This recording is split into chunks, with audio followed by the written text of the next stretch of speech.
Every young gamer wants to become an esports professional. We make it happen. You just keep on winning.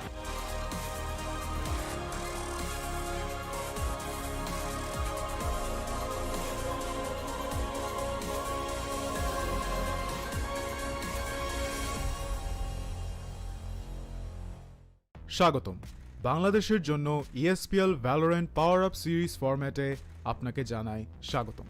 এই সিরিজটি riot games দক্ষিণ Asia সমর্থিত একটি উদ্যোগ যা বাংলাদেশের ভেতরে অপেশাদার গেমারদের প্রতিভা বজায় রাখতে এবং বৃদ্ধি করতে সহায়তা করবে। এর সুবিধার্থে PowerUp সিরিজটিতে প্রতি মাসে দুটি প্রাইজ পুল সহ দুটি টুর্নামেন্ট থাকবে। প্রতিটি মাস শুরু হবে একটি বাছাই পর্বের সাথে, যেখানে সবগুলি দল সিঙ্গল এলিমিনেশন ফরম্যাটে প্রতিযোগিতা করবে শীর্ষ 8টি দল পর্যন্ত, এবং এই 8টি দল অ্যামেচার কাপে উত্তীর্ণ হবে। এই 8টি দল ডাবল এলিমিনেশনে লড়াই করবে এবং বিজয়ী শীর্ষস্থানীয় 3টি দল আমন্ত্রিত হবে ইনভিটেশনাল কাপে। ইনভিটেশনাল কাপে প্রতিযোগিতা করবে শীর্ষস্থানীয় 3টি দল এবং আমন্ত্রিত 3টি দল। ইনভিটেশনাল কাপের সময় অপেশাদার কাপ এবং ইনভিটেশনাল কাপের শীর্ষ দুটি দল উচ্চ ব্র্যাকেটে খেলবে এবং তৃতীয় স্থানের দলগুলি একই পর্বের নিম্ন ব্র্যাকেটে খেলবে। প্রথম রাউন্ডের প্রতিটি ম্যাচ হবে সিঙ্গল এলিমিনেশন ফরম্যাটে। উচ্চ ব্র্যাকেটের দুটি বিজয়ী দল তারপর ডাবল এলিমিনেশন পর্যায়ে এগিয়ে যাবে।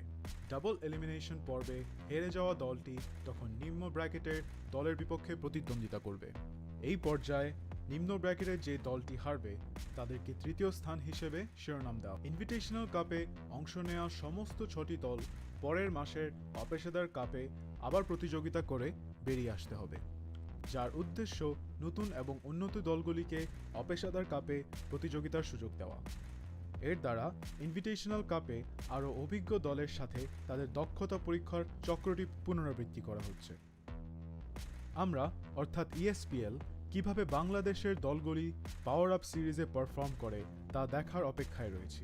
আপনার স্কোয়াড প্রস্তুত করুন এবং সিরিজটি শুরু হওয়ার জন্য প্রস্তুত থাকুন। Good luck agents.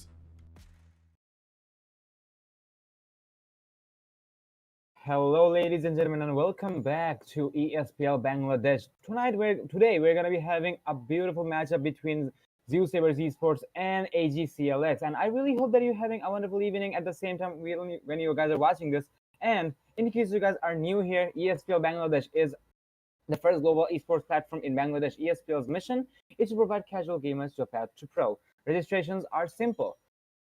Go to espl.gg and create your account right there. Currently, ESPL hosts Valorant PowerUp and many more grassroots level tournaments with exciting prizes. So what are you waiting for? Join, play, and win.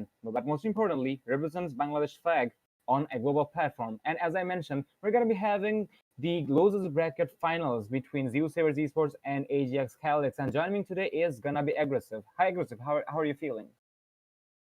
This is a matchup that I've been really looking forward to see a lot, Resto, mainly because of one very important thing.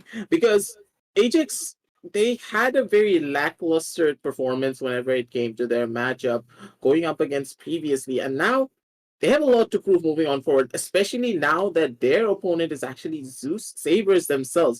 Zeusaberz, a team that is renowned for a lot of their aggressive plays and a lot of their own draw gunfight potential, now going up against a team that is also renowned for their own gunfight potential. It is going to be a battle of the titans moving on forward. But now we're going to be looking at the map veto screen, which is being called out as of right now. With the winner of the toss was initially Zeusaberz. So this basically means that the map of Haven is going to get picked up by the side of Ajax, and the second map is going to go towards the favor of Bind, and the third one is going to be Ascend. And now, moving on to the map of Haven, I'm really looking to see how these teams are going to be facing off against one another, mainly because of one thing. Haven is a map where we do expect a lot of potential to come out from the side of Ajax and also Zeusaberz, but I'm really looking at Zeusaberz directions here, Cresto, because of one key reason. Because that Reyna pick coming out from the side of Devious, it's gonna be quite potent. Well, Devious is actually a force to be reckoned with when he is playing Reyna, but for now we are gonna be seeing if he really plays the Reyna or not. I hope that he will not disappoint us, and I think actually he will be disappointing us because he picked the Sova instead.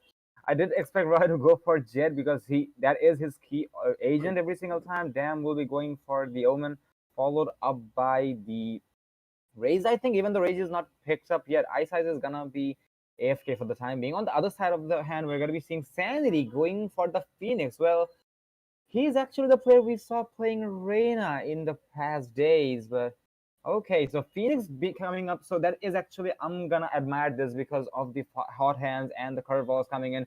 And Sanity being a force, he is a player who actually goes for the entries. And yeah, I must admit, he is very strong with the pistol round, especially with the entries. So Phoenix should be a pick for him. And yes, he will be putting a lot of opportunities for his team.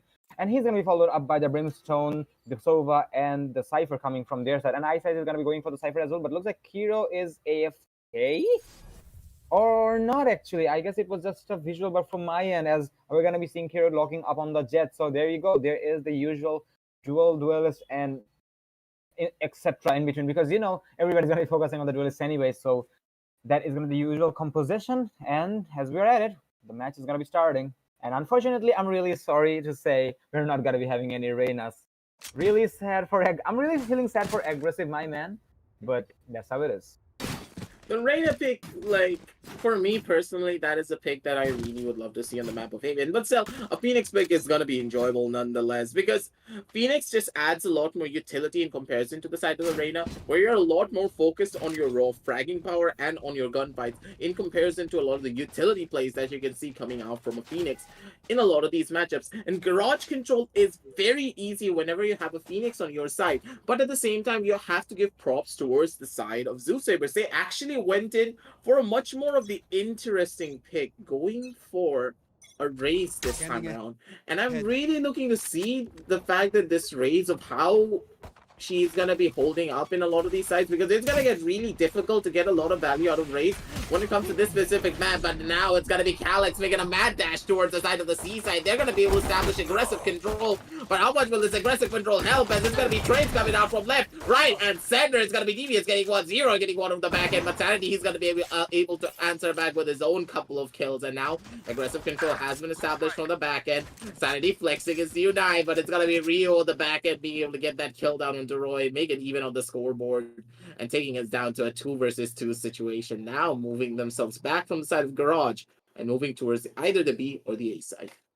I think it's gonna be an A side after all. Well, looks like this round has been a big storm for both of the teams, and because I see a 2v2 situation, and looks like both of them were ready for the aggressions and so on. Because yes, we know both of the teams are really a force to be reckoned with, and now they are really putting so much of a fire here that I can feel the heat from the Cass's decks. And looks like that is going to be key for now. Left. They are really not giving away any of the unusual pushes. And yep, there you have it. I thought it is going to be a dual push, but for now Zar was waiting there for the information, but looks like the information did cause him a loss because he did lose the Cypher. Zar is going to find himself in a 1v2. He can potentially make it happen because Phoenix is low on HP, and I believe the Phoenix doesn't have the mollies to work with, so he will not be able to heal himself. So that is going to make this task slightly easier for Zar, but unless you get the information onto the Raze, but I don't think he's going to find them because he's going to go completely under the radar. But looks like in the end, he did find some information, but there is the roar coming from the sky. But what is that shot, that question mark? No. But end of the day, it doesn't matter. Sanity is going to come from behind, and he's going to clean him off, and the first response is going to be going in favor of CLX. A nice execution coming from CLX. The first pistol round was pretty much messy if you ask me, aggressive, but okay, that is gonna go in favor of the CLX side because they did play all together and their coordination was slightly better. ISIS did try to go for the information, but you know, you can go for the information, but in a 1v2 situation, you may not give away too much information, and you may not risk your life because that is gonna put your team in a risk, which did happen on the previous round. So good start coming from the side of Zeusaberz, but hopefully they will, pardon me, right there, that is going to be from CLX, and looks like they're going to be able to hold on to that as Sanity is going to get an entry onto Roy. Dam is not going to speed up right behind him, and I think something is going on as they are actually not paying that much of an attention. 2 bodies are going to fall from the side of Zeusaberz. This is an eco run from them, so they can take the damage.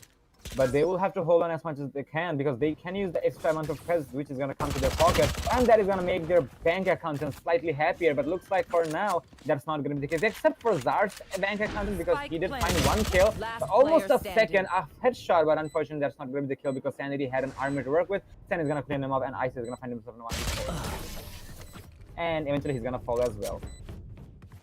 His gun out of the smoke a little bit too happily, and he did lose control. But I have to say, good try coming out from the side of Zeus to push themselves forward, try and establish a little bit of map control with those pistols in hand. Damn, not being able to get that clean shot off on the specs. Did not really expect him to just position himself on the left side of the smoke, did not check his corners properly, and that is why he paid the price. Probably a call out coming out from his teammates that they were stacking down onto the mid sidelines. But at the same time, you have to always remember that even with stacks like this, sometimes you need to make sure you check every single corner. Otherwise, situations like that can happen.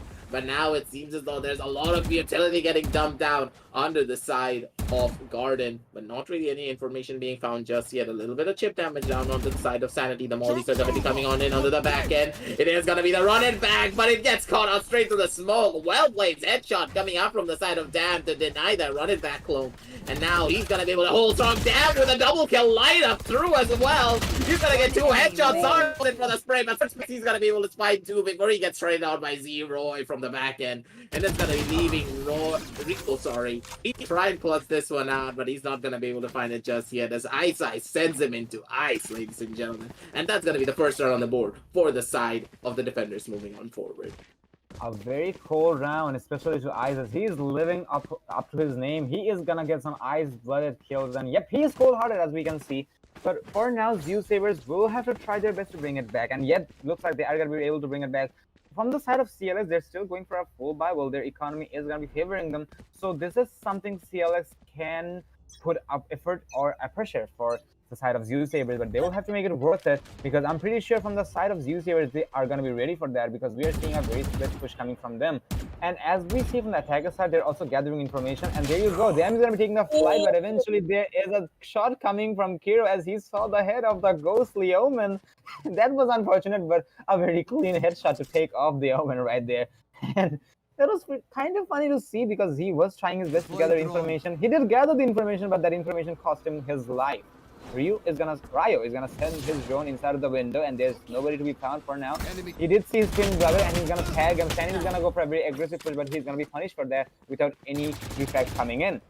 Zar is gonna find the kill. Ryo is gonna be located by the Raze and the Sova right there, but eventually he's gonna be able to fall back with his teammate the Jet. And looks like they're gonna be going for A at the moment because we are seeing a heavy enemy presence or attacker presence in the side of Banana, and I guess it's gonna be the case. The opponent Cypher knows exactly what's happening because of the cameras in play, and now they are gonna be going in for the play. And looks like it is gonna be the objective. 30 seconds remaining on the clock. A lot of time to work with, but the defenders are gonna be taking the entry as well. There's a twice being triggered, and there's a plan going down. Roy can deny the plan, but no, he's gonna go. He's not gonna see Sure also as he's gonna fall. Here's gonna find one. That is a good reflex. It's gonna be a 3v3 situation, and it's a post plan. For now, the defenders will have to be slightly aggressive and they will have to gather the information. As Shuboroto is going to be inside of Whale, and he is the person he's not going to get spotted. And now there is the orbital strike coming in, and it is going to burn a good amount of time. And it did find success because Flex is going to find one more kill as well. And now this is going to be very, very difficult for the side of Zeusaberz. But looks like they're not going to be having anything about that. But no, Shuboroto is going to find one. Zar's going to find one as well in return, but that's all he's going to find, unfortunately. He's going to finish him off.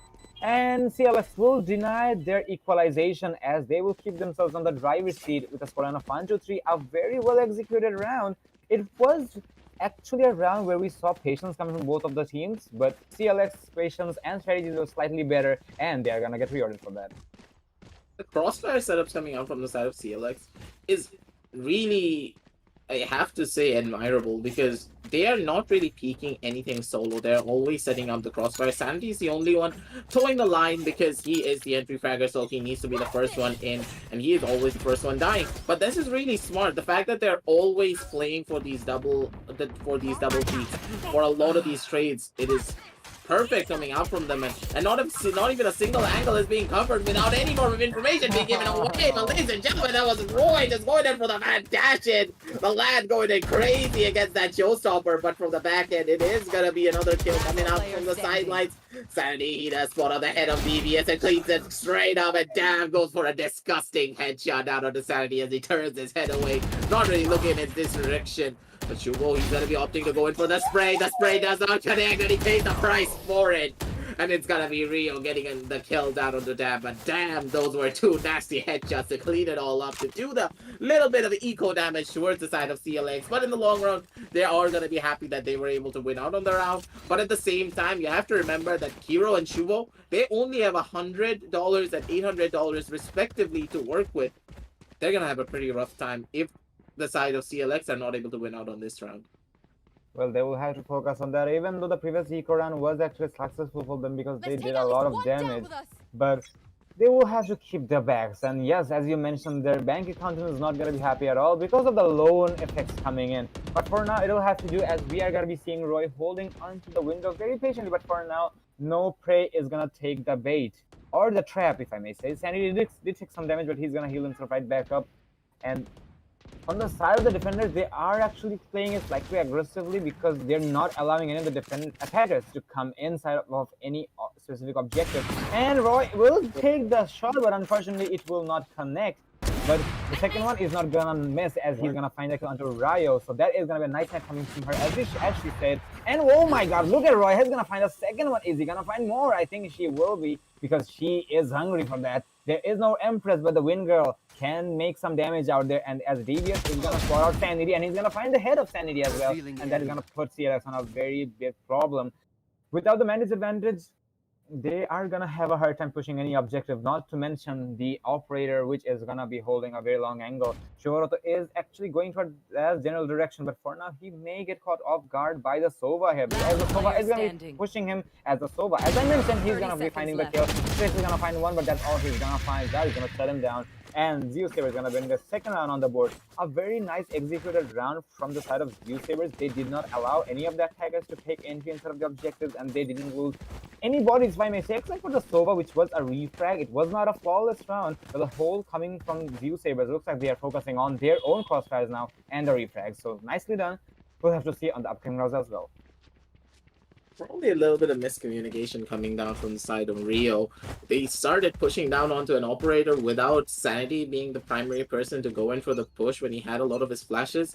It was just them just sitting down in mid and not really establishing any form of map control, not really getting a lot of information, not really finding much. And the defenders, they had full control of the map. They knew exactly where they are because with a lot of the information being given away. And DBS, that shot on Sanity was just absolutely disgusting, you have to say. But Tsar, he had a grenade and he sent it straight to the face of Kiro, taking him out immediately. And that has gotta hurt, because you losing out on your jet when you haven't even entered down onto a side is gonna be quite detrimental. Oh my god! What was that shot, my man? That was too clean and too good to be true. A beautiful showing of your game sense in that situation, and that's gonna be another name popping on out, and it's gonna be Specs having to run himself down to try and survive it, but he gets taken out immediately. It's gonna be Devious on the back end to get another kill of his own on the Shumo, who tries to go in for a flag shot. That's not gonna be raining on it. He wants to go for the flat Sanity, but he's not gonna be able to find that 300 extra credits and that one ultimate charge so that he can get a little bit more to work with. But in the long run, he did die out, basically meaning that his running back is now finally back, and hopefully this time around CLX, they can go in for a fast rush of their own and execute down properly, either under the C side or under the B side. There is a fun idea that you can do with the running back. Go in for a plant down onto B and use the running back timer to get yourself back out and maybe get a frag or two in the process. I'm really hoping to see that the side of CLX, they understand that they need to play a little bit more out of the box, because Zeus, they're constantly punishing them for going for the same strategies over and over again.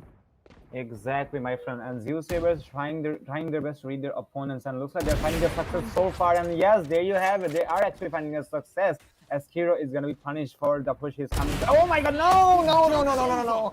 That's not how you do it, my man. The running back is going to come in, but I think that it actually took a too long time to come in because the damage has been done. Sanity can find the kill, but no, he will not, as the running back is going to get cancelled due to the timer.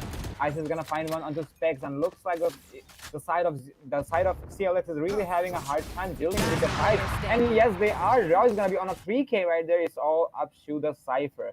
Cypher doesn't have the spike to work with, and he's gonna find him versus the world. I don't really think this is gonna go in favor of him in any ways necessary. So my recommendation to him is gonna be save the Phantom, my man, because your economy is not that handsome. But looks like he's gonna go for the kills anyways. And as he was slightly greedy to get the kill under the raise, there was a crossfire coming from Dam, as he will be damned, unfortunately. 4 on 4 is gonna be the situation in favor of none. And for some reason, CLX's confidence just got flustered right there, and I think they are gonna be able to bring it back on the upcoming rounds to come. But it'll have to work, and it needs to come back as fast as it can. And as we're at it, we're gonna be going to a pause sometime for CLX so they can keep themselves onto the same page of the book. CLX, they need to understand that Sanity, he needs to be the person to try and contest this operator. Use a lot of the flashes to force him off a lot of these angles. Whenever you have an operator player holding down onto the map of Haven, you have to expect that he's actually playing down from the side of A long. And Sanity, as the designated flasher, he needs to be the one to go in for a lot of the aggressive pushes down onto these operator angles. He needs to be the one to flash out the operator and force them back, force them to relocate so that your team can establish map control, and then you can storm down into a site together. And in a lot of these situations, constantly we are watching Calix just the sidelines of Roy, and he's just making them pay constantly over and over again. This is not really going to be working out in their favor unless they start playing a little bit more control based, using their agents to their fullest potentials, because Zeus, they understand what the side of Calix are trying to do, and they are counteracting them very easily. For example, the rotation plays coming out from the side of Roy, he's sometimes moving down to the A side lane, sometimes going down onto the C side lane, and Sanity, he needs to be the person to go in for all of these fights against this operator, uses flashes, try and get a little bit of information, establish some form of control for his team, and then as soon as you find out where the operator is, you need to make a beeline towards the back end of the site, back to the other sight lines instead. But now it seems as though he's gonna be the one to do a little bit of damage. But once again, they try peeking into the operator down on the side of mid. They don't know what's going on. They're not really gaining a lot of information, and Roy, he's just going with them. This map is his playground when it comes to the side of defense, and he's just catching them completely off guard. Well, for some reason, the side of CLX, I did not quite heard you, and I think they will have to pick the pace up, because the utilities, I just cannot admire the utility users coming from CLX's side. I mean, you know how the opponents are gonna play, and still you're having to do the same mistakes again and again. And if you're not picking up the pace now, that I want to know, why is there no reflex? Okay, now there you go. Sandy is gonna find the reflex finally. But I literally thought that what is happening from the side of CLX, because the kill, actually that was a prime example how CLX is playing it at the moment, because they are just giving away the kills as gifts. And if that is going to keep happening, that is not going to go in favor of CLX in any means necessary. And so they will have to get their heads together at all costs. They are going to be focusing on A now, but there is a matter of fact that there is a good amount of setup established by ISIS, and there is a potential rotation coming from the defensive side as well. There is the entry coming in. ISIS is going to find himself in a very bad situation, but still he's going to find a kill through the cage. Look at the one-man force. He was a one-man army, but eventually he did die in the hands of his twin sister. And now we're going to be seeing one more kill coming from the side of Shuburoto, and it's all up to Sanity, and he's gonna fall as well. That is gonna give away the lead in the side of Zeusaberz. For some reason, their utility usage is really... It's actually the thing I'm gonna complain, and I did complain multiple times, as so did Aggressive. It's just not working like this, so they will have to prioritize that who is our primary target. For now, the way it has been, I think Roy is being a very strong factor for the defensive team, so I think he should be the high value target. But for some reason, CLX is not doing that, because look at the strategies, ladies and gentlemen. The Cypher is the only player who's pushing alone, but now finally he's going to be rendezvousing his team as he deployed a wire, because he doesn't want to give away any of the flanks. He wants the information, but is it really going to be worth it? Because at the end of the day, the side of Zeusaberz is really cutting through the side of CLX like a hot knife through butter. But for now, we'll have to see. Back to you, Aggressive. The this time around. It's gonna be a push coming down onto the C or to the A side, but finally it's gonna be a reflex coming down from Days. As Roy, he nearly hits the headshot with that operator straight to the smokes onto the waiting head of Specs. But he's gonna be a smoke criminal at this point. He's gonna be chilling down inside of the smoke. But this is gonna be a very dangerous play indeed. The recoil bolt is soon to be lined up by the side of Devious down onto this retake situation. Still waiting out for the recon. And then going in for the play. The paranoia is gonna be in hand. Soon to be popped out. And it's gonna get popped. Ladies and gentlemen, this could be dead for the side of Kiro. But Kiro's gonna be the one to turn around and immediately get that kill down on the Roy. The spam's gonna be coming on down. Kiro, he's the one to make the difference. He goes in for the knives. The knives do not cut down the enemies like butter. But it's Phantom will instead. And damn, he does get one headshot down on the Sanity. But it's gonna be Specs instead to get that kill from his back end. And it's gonna be 5-5 on the scoreboard. Moving on forward. Gresto, it seems as though finally Calix, after a lot of the pauses, they're understanding what they need to do and they're coming back strong. Well, I'm just gonna take and steal some credit from my end and from your end. That I think they heard me specifically. That's why they are gonna bring this round back. Sure. And this is actually a round they needed for a very long time. This is actually gonna destroy the streak coming from the side of Zeusaberz. And yes, this lineup can do a lot. We know and we've seen them in previous so many matches, and now looks like they are gonna be living up to that. For now, we're gonna be seeing a very aggressive push coming onto Ceylon, but looks like Dam is not gonna give away any much of an information as he will deploy so many bullets through the smoke, and he's gonna find a kill as well. Kennedy will go for the right back. Eventually, he is gonna get it cancelled, but looks like the attackers know pushing C is actually gonna be a very challenging task, so they are gonna be going for a rotation. But looks like no, they are still gonna be determined to go for A after all. Ice is gonna be going. Oh no! Zeroy, look behind you, my man. Come on, man, just look behind you. Don't do this to me, man. Don't do this to me. But I think he just evaded or something. Can we see the cipher? Can we see the cipher, please? Oh, never mind. I thought he did run the bullet. Never mind. I thought that was somewhat. Okay, I'll just let it be. Rio's gonna find an ace and he's gonna find a round as well. Come on, man. He is on a rampage, but I was actually focused on the cyber, but I guess I'll just let it go. And okay.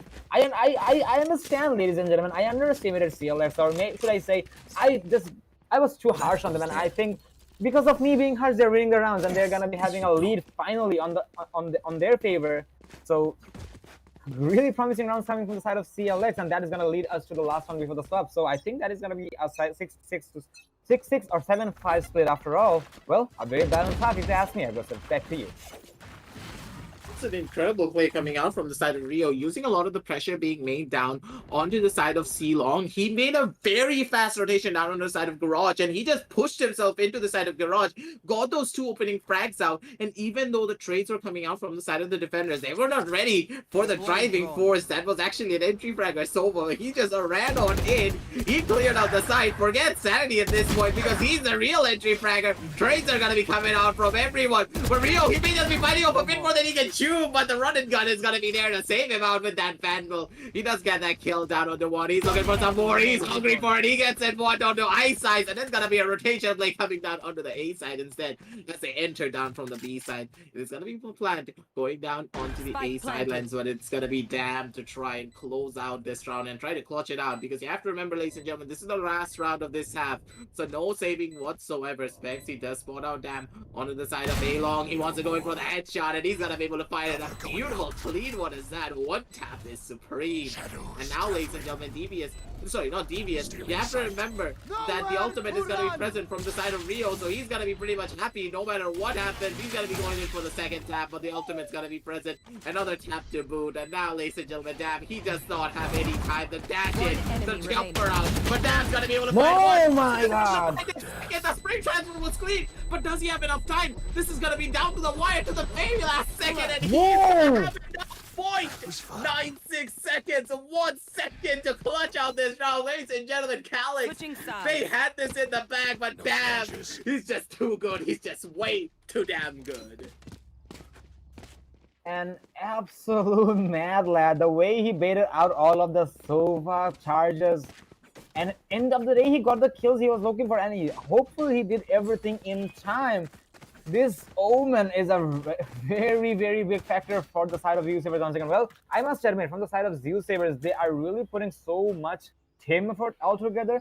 I can say every single one of them are being team SS at the moment. So kudos to our boy, the Omen here. That is gonna be damn a nice 1v3, I presume. So I really hope he's gonna be able to make some more plays here, and I'm gonna say this is gonna give a good amount of presence and confidence for the side of Zeusaberz. As we are at it, we're gonna be hitting the second fifth round of the game, as there's a smoke play, a very fast execution coming from Zeusaberz side, as they are gonna take the entry, but the spike is not gonna get delivered yet. But Rio is gonna be waiting for the shock, but there is the status coming in, and he's gonna take some damage as well. He's gonna take some damage from the skill as well, but no, he's gonna be taken out by his twin brother. Dev is gonna find the kill, and the plan is gonna go down successfully. And now it's a retake situation. That the rotation, however, is coming from the side of CLX, but looks like they are gonna be worried about Dam because he's gonna be holding the flank. And no, this is not how you fight. That Dam.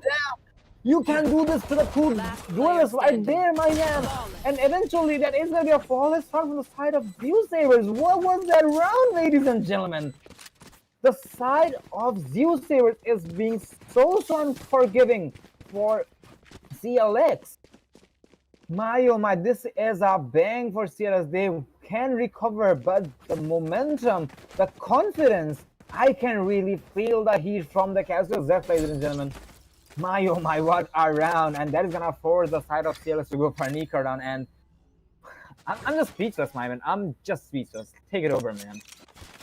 What did Dam just do in that situation? The crosshair placement was clean, but the flicks and headshots were even cleaner. Sanity not being able to find that refrag has hurt them so much, not having that C-long control, especially when the spike has already gone down. They couldn't have gone in for that retake whatsoever, but once again, we see a fast rush coming down on the C side. Rio, she's gonna be the one to try and hold it, but from the back end, it's gonna be Devious and Sar getting a couple of kills of their own, making it even on the score. But Sar, he's walking into a coffin dance. He needs to be careful about this, but the coffin dance is gonna be on towards the side of Calix instead. They're not gonna be able to get those kills off, and it's gonna be Kiro to shut him down.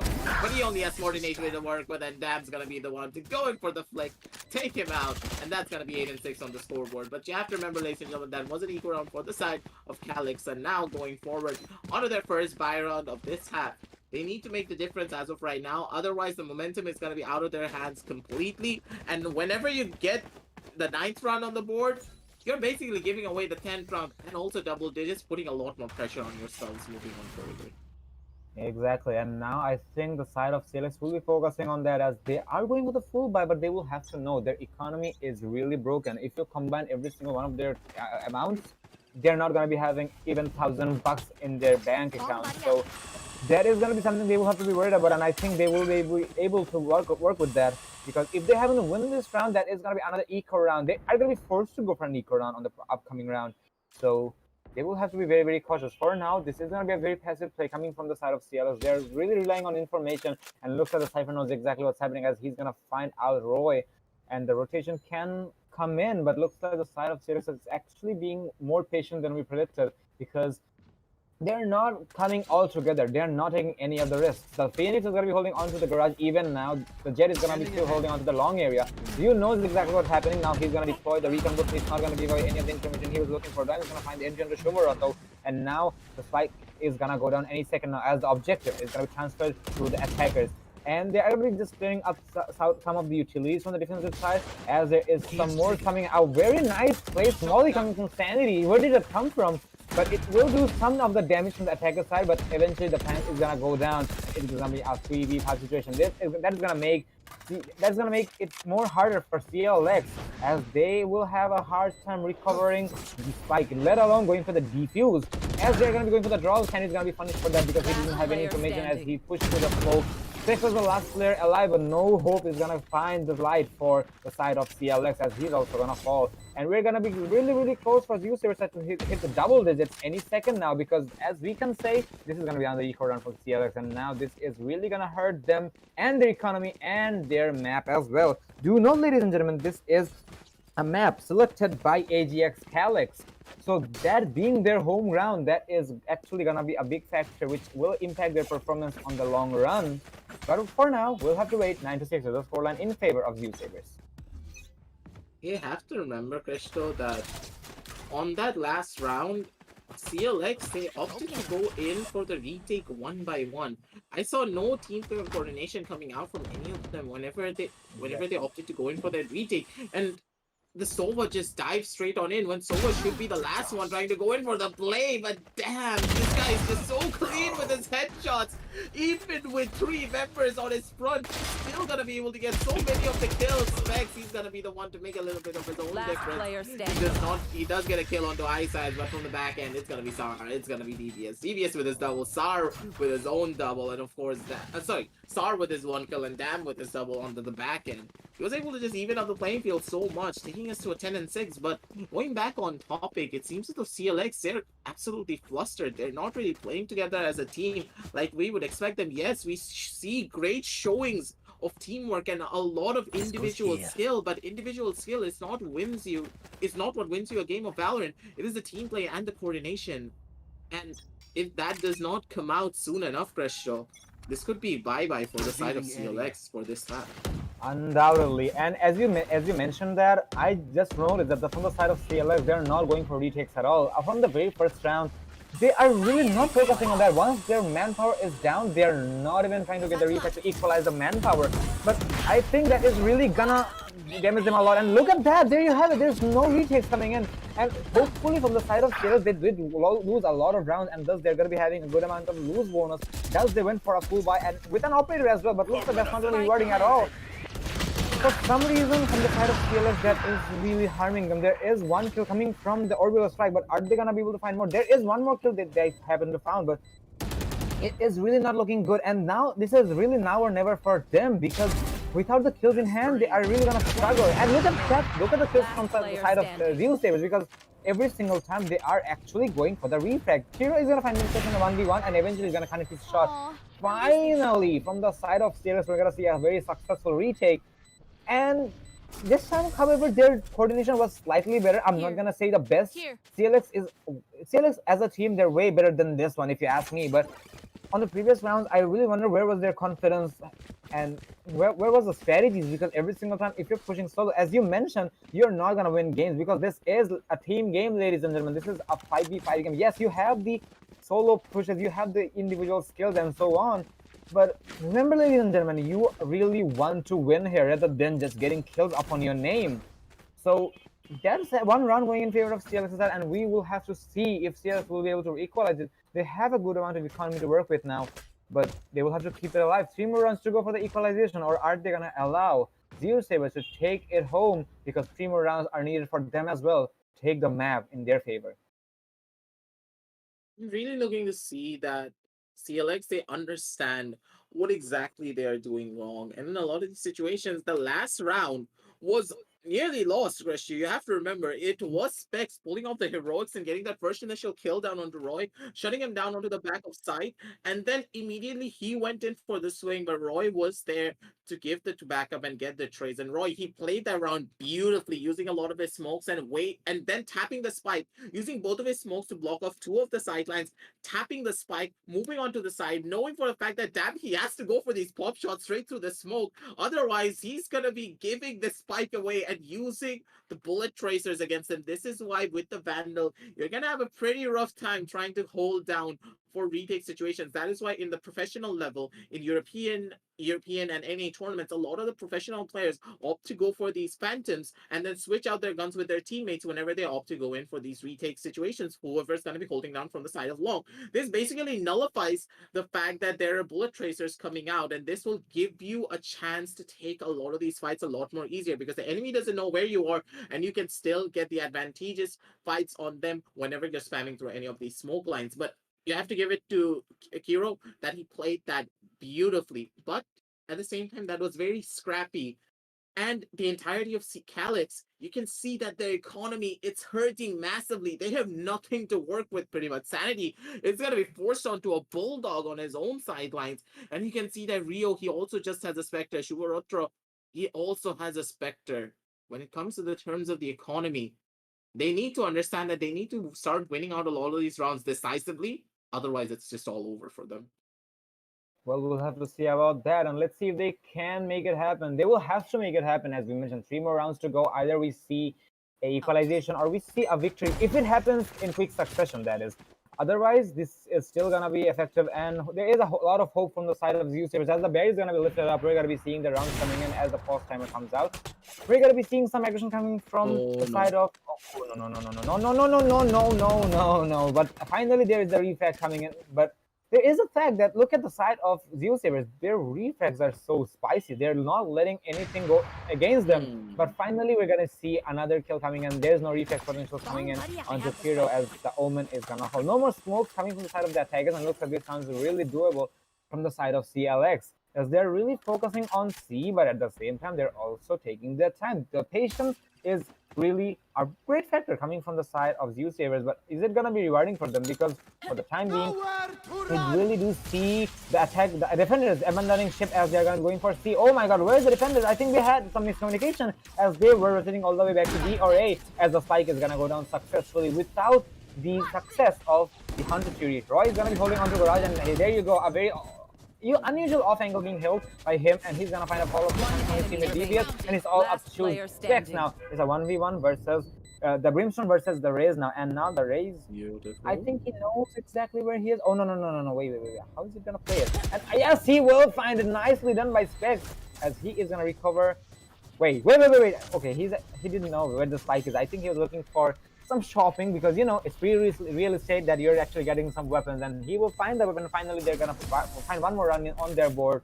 A very well played round, especially by CLX, even though there was some elements of confusion from their end because they were rotating pretty fast. They had their fair shares of cameos that how we're gonna be playing it, but eventually the retake is gonna favor them. A very nice played round, if I may say. Zeusaberz, they also tried their best, but for now their confidence level is kind of below average, if you ask me. But they can still bring it back. They have a lot of room to work with. From CLS's side, they're bringing it back. Then at the same time, they're also closing up the gaps. I think they're going to be able to work with that. But for some reason, the economy is still hurting from the side of CLS as we're going to be seeing Sugar also going for the Phantom. Spectre. Now though, it was a really smart play from the back end, but once again, sorry, he's gonna be going with the waiting arms off the side of Kiro on that operator, but it's gonna be Roy with the aggressive dash and being able to get a trade of his own accord. Not the trade on the operator, but still gets one down on the Sugar Retro. But still, the ultimate's gonna be present from the backside of Rio, and the running back has been popped as well from the side of Sanity to go in for an aggressive play, but his head gets popped and he tries to go in for that running back. Not really being able to find much, but the spike is finally going to be going on down, ladies and gentlemen. The push is going to be coming on down from the back end. It is going to be Sanity being able to find one, Sanity finding his second. Sanity looking for some more, but it's going to be Damn getting a kill from the backside.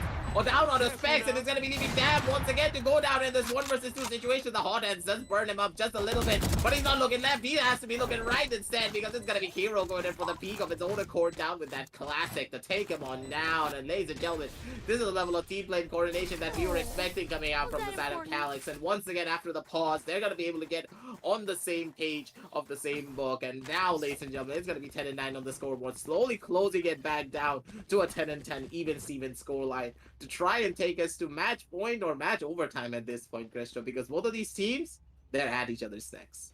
Exactly, and now I'm seeing a light of hope from the side of CLX, and looks like they are gonna use every single bit of it. Even though for some reason, okay, actually I thought the Brimstone is gonna go for, actually he went for another eco weapon, or should I say a cheap weapon, but from the side of CLX, they're still making it worth it, and from the side of Zeusaberz, they can still do a lot here, but they will have to think about the strategy and the playing patterns as well. As CLX is really getting their heads together, this is gonna be a matter of fact. This is gonna be a matter to be scared of on the side of Zeusaberz, because in the earlier rounds that has not been the case. As the objective C is gonna be transferred to the attacker's side as a harem, as we're gonna be seeing the attacker taking control of the objective as well, and Jam is looking for a point to go for the plan as well. He's gonna find a very suitable position, and the spike is gonna go down successfully. The kills are gonna be coming in, and eventually Rio's gonna fall, even though the Omen took a lot of hits. Sanity, however, is gonna be on a rampage. He's gonna find one so far, but unfortunately he's gonna fall in the hands of Roy, and it's gonna be a 4-on-2 situation. Suddenly the tables are turned, and CLX is gonna find himself in a very bad situation. There is Sugar, so he's gonna find one, but his twin brother was following him for a very long time, and eventually Eyesight is gonna get a very ice cold kill, and they're gonna disallow CLX for the equalization. Unfortunately, still very doable from the side of CLX, but this is actually a very much do or die situation for CLX if you ask me, because if Zeusaberz happens to win this round, they are gonna find themselves on match point, and once they are gonna hit match point, everything may go down. So they will have to get their heads together, and I think they are really determined about it, because so many players are gonna be asking for a pause, as we are gonna be seeing a very brutal pause coming in, because everybody's gonna be spamming the pause button for a tactical timeout, and I think this is a very, very necessary time to go for it, because if you are not taking it now, I don't know when, and I don't know if you even happen to go for a pause timer afterwards, it may not reward you, which it may if you take it now. Now, on this 11th round, it's going to be super important for their side to know for a fact that, hey, this is where our do or die situation starts. If we need to take this 11th round on our side, or is just we're going to be fighting for match point and fighting for match over. Going to be under a lot of pressure, and you're going to be feeling a lot of the pain that comes through with the team being under so much pressure. You're gonna make one small misplay. Some of the misplays coming down.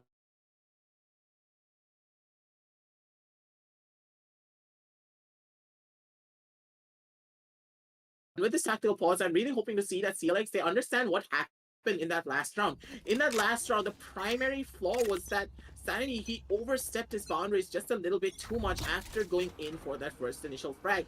And once again, I need to highlight something coming out from the side of Rio. Him as a player, he is so skilled when it comes to his individual aim. When he takes a lot of these fights solo, whenever you're playing solo, it is very important that you as a player never go aggressive, because you are the anchor for a lot of the sides. And he jinxed it, man. He just jinxed it, man. Rio, him going aggressive is never going to work out in his favor. He always needs to survive for his team, otherwise it's gonna be hurting him. But this time around, it is gonna be Hero being able to get the revenge for his teammate. He does get killed down onto one of the members, so it is gonna be a 1-for-1 trade. Sadly, he does pop the run it back, but does not get a lot of kills with it, but he does get the information of where the enemies are going to be planted on. But damn, he's in a beautiful position of his own. But Specs, he has the orbital strike in his hand to go in for this entry. Hero's going to be going down from the side of the heavens to see what he can find. The ultimates are going to get popped just yet. The smokes are going to be coming on down. And now, ladies and gentlemen, the retake is about to start. But sorry, he has a showstopper, and he stopped the show right there. But Hero's going to be the one to go for an aggressive tangent of his own accord. But Roy, he's going to be able to survive from the back end. And damn, he's in such a beautiful position. And it's going to be Specs with only 1 HP. But Specs, that's all he needs, because he has the headshots to work with on his own accord. Specs, the Brimstone, being so good and so potent for his side. He's gonna be on 18 and 16 on the scoreboard. He's taking the entire team on his back when it comes to a lot of these clutch rounds. And Brimstone, he's an old dog, but he's one with a lot of experience, that is for sure. Well, experience is actually a great factor here, and I'm pretty sure from the side of the Brimstone, his back's gotta hurt. And after this match, I'm gonna ask our old man to take some break. Come on, man. Why would you lift so much on your back? You may risk breaking your backbones, and you really don't want to go back there, because come on, you are an agent of Valorant. If you get nerfed once again, I don't think the right developers are gonna be able to buff you back, because you're gonna be on a wheelchair. But for now, I think he's gonna be able to survive, as we're gonna be seeing Zeusaberz trying their best to not give away their lead and trying their best to take their match point, as the 100 speed is gonna be popped out. He's gonna try his best to tag the player, but unfortunately he's not gonna find any luck here. And in the process, he will damage his own teammate. The Raze is gonna get slightly damaged, but eventually they're gonna take in him from the objective. And it is gonna be a B push, but the side of CLS are gonna paint the walls with their enemy's blood, as the spike is gonna be under their control. Devious, however, is gonna find 1 kill through the garage area. He will get 1 kill, but the manpower is still favoring from the side of CLS. And once again, Ryo is getting way too aggressive. I mean, as a Sova, you can stay alive, and oh, no. I think that wasn't a part of the plan, Kiro, because you got stuck. But eventually, what is happening, ladies? I think we are actually having something off the book, if I'm not wrong, because Sandy's gonna find himself in a 1v1, but 1v2, but he's gonna make it a 1v1. But now it's a close one. Oh, no. Sandy's gun barrel is gonna get swatted out by Devious, and that is something we were scared about for a very long time. That is gonna be putting Zeusaberz on match point, ladies and gentlemen. A very well executed round from the side of CRX as well, but unfortunately the strategies from Zeusaberz is just gonna be better for the side of CLX to handle, and they are gonna find themselves in a very bad pickle, and now they will have to win 2 more rounds in order to push it overtime. But I'm pretty sure from the side of Zeusaberz, they're really not looking forward to it because they want to push it to the second map, and once it is gonna be on the second map, this is still doable from the side of CLX. But do you really want to risk having not having a map on your back, especially your own map? I don't think that is going to be the case from CLX, as we're going to be getting into maybe the last one of the game, or maybe not. Back to you. With an aggressive push out, it's gonna be Sar being able to get a double. Devious, he times it down on the hero. Rio bites the bullet as well, and this is gonna be Sanity with a stinger to try and make a difference for his team. And now down in this 1 versus 4, there's not much that he can do with just a stinger in hand. It's gonna be GG, well played down in the chat, ladies and gentlemen. It's gonna be a 13-10 scoreline, and it is gonna be Zeusaberz taking the map of Haven away onto their side.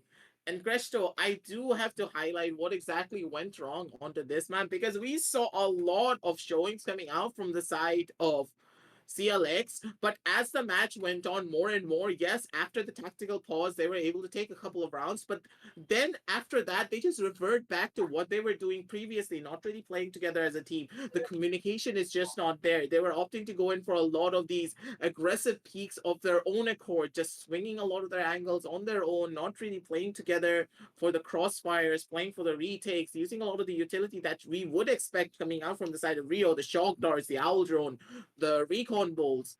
They were not really waiting for that. They were not waiting on the clock, waiting on the time, letting the side of the attackers fester down into the side, make them second guess themselves, maybe give away their positions, maybe just wait out just a tiny little bit before they go in for a lot of their aggressive pushes.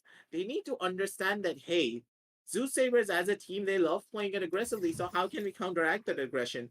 We can be aggressive on our own, and if that does not work, we can play for the retakes instead. And in both of these situations, CLX, they did not opt to do any of that. They went for these 1 versus 1 fights, and going up against Zeus, that's not going to work because they always go for these 2 versus 1s or 3 versus 1 fights. And them as a team, they just play the map of Haven a lot more better. Like normally on Haven, you would expect that they would go for a lot of the rotation plays, but this time around, they went in for really fast executes and really fast aggression.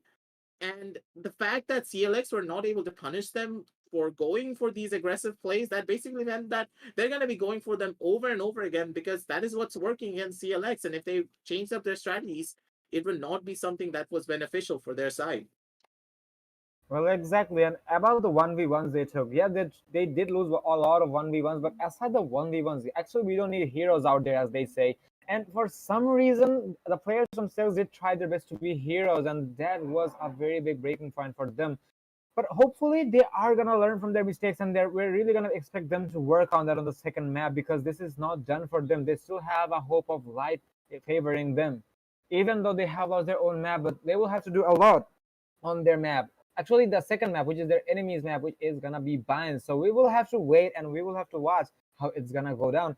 For the side of Calix, however, I think something has gone wrong. I usually see Sanity, especially on the Reyna, and he's really confident with the Reyna. I think after the Reyna nerf, he is not having that confidence which he had, and unfortunately, I think that is a big factor for him, because otherwise, I think his performance would have been slightly better, if you ask me. But we'll have to wait. I think he may go for the Reyna on the second map, and maybe it will give the team a slightly brighter light of hope. And maybe they are going to be able to push it to the third map.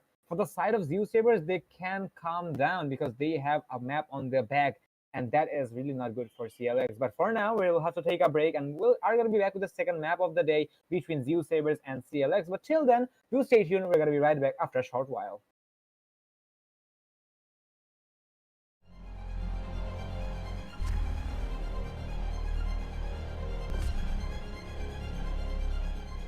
Every young gamer wants to become an esports professional. We make it happen. You just keep on winning.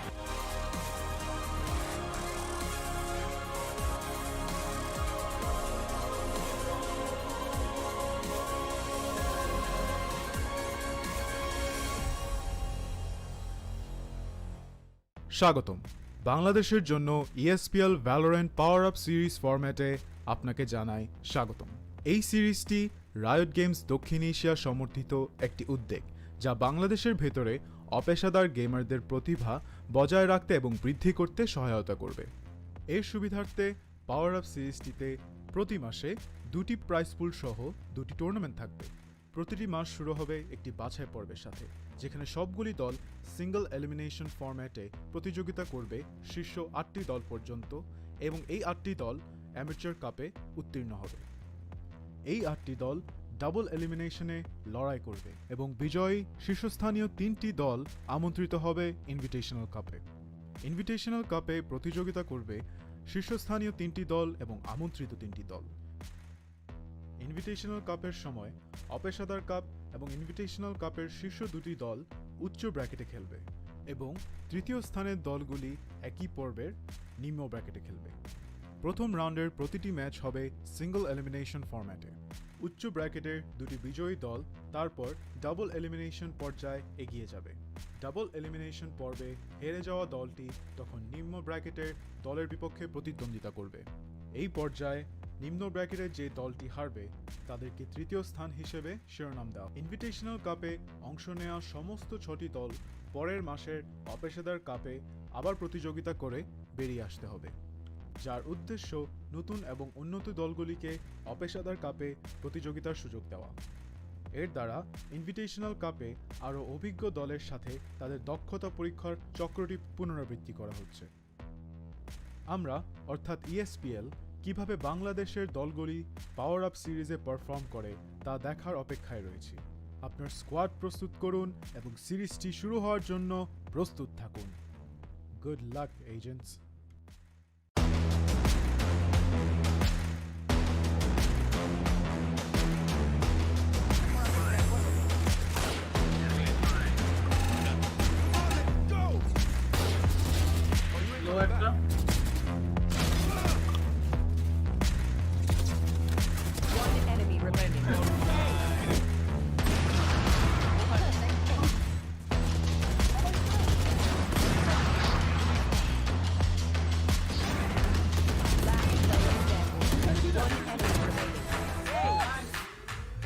Hello everyone, I am Samuel from Mercenaries. You guys probably know me as Nuke. We are delighted with the invitation to the ESPL Cup and we are looking forward to playing against the top teams in this country. Thank you.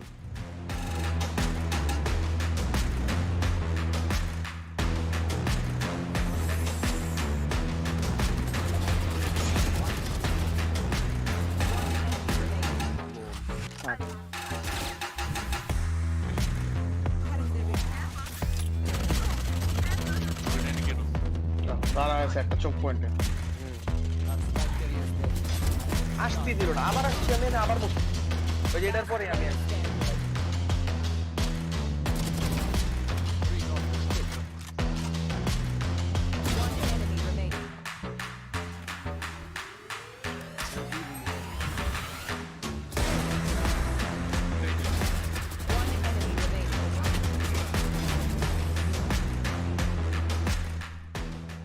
Hello, this is Darktron. I'm the founder of Instinct Esports. ESPL has brought a new platform for all of us, and we're really excited about it.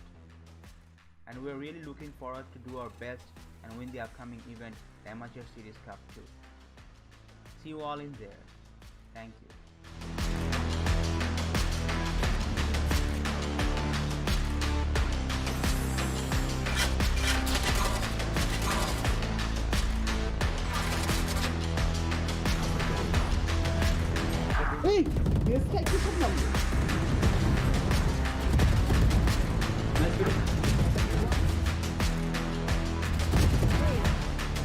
Hello guys, this is KZ1 from Revex Necrosis. Unfortunately, we couldn't participate in the first installment of ESPL Amateur Cup, but this time we are coming back with a bang, so you better watch out and do support us.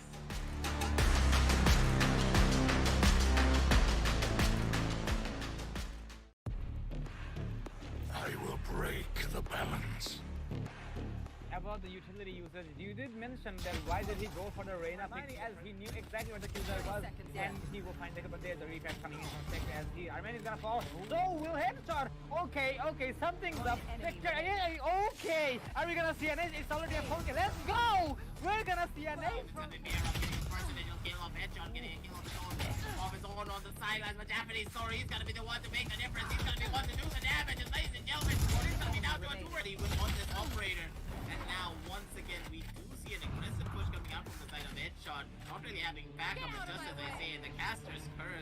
seemingly coming into full fruition, but still it is going to be Hermione to bring back that man advantage in their favor state. He's hunting his strong angles properly, and this is probably going to hurt a Japanese sword. Chimes in with a triple kill with the knife. Very beautiful full-time positions as well from all the members of Mercenary. They have the momentum in their side. He's going to be going in for the peak, but it's going to be Bearov getting the first initial kill down with the lethal. The Leers are still available, but the recon bolt is going to be the one to spot everyone out. And ladies and gentlemen, the no peaks are going to be coming on again, but the spike timer is going to be going on down slowly but surely. It's going to be Team Silent getting the first initial kill, but it's going to be Hermione with his operator being able to get one kill of his own. It's going to be Headshot getting another one down to a 2 versus 2. Hermione spread through the smoke, gets another one kill on the side. It's going to be rough to make the difference there. Rough to clutch it all out. The lineup happening. Gets one frag, Sanity gets one more frag. And the attackers are still going off. LRX, Harmon takes one kill. Harmon gets killed. Harmon, what are you doing? Oh my lord, Harmon! Oh my god, can he make it happen? No! Harmon! Oh my god! Gonna be able to take aggressive control, but the ultimate has been popped. The Hunter's Fury trying to do the damage. But he's gonna be able to find the first initial kill down on the specs, and the defenders, they have the advantage in their favor when it comes to the man. But still, ladies and gentlemen, will this be possible? Juarona, he's gonna be the one to make it even. Stevens on the player count. Once again, the body's good to be robbing on down, but it's gonna be Zodiac from the sidelines being able to get the first initial kill down on the Rio. And it's gonna be Ado with that Odin getting another one Zodiac with his second. For some weird reason, I must admit, Project Card's economy management is pretty questionable. And I think they're gonna be working on that in the future. And speaking of which, there is a smart play coming from Saint as he, oh my god, look at the, and come on buddy, you still have your ultimate ready. I think you can hear me loud and clear, but I don't think he actually does. Saint's gonna find a 4K. His teammates might be kind enough to... It ends for now.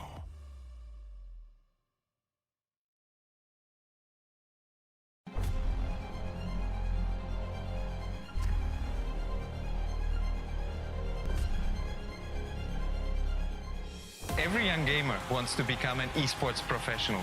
We make it happen. You just keep on winning.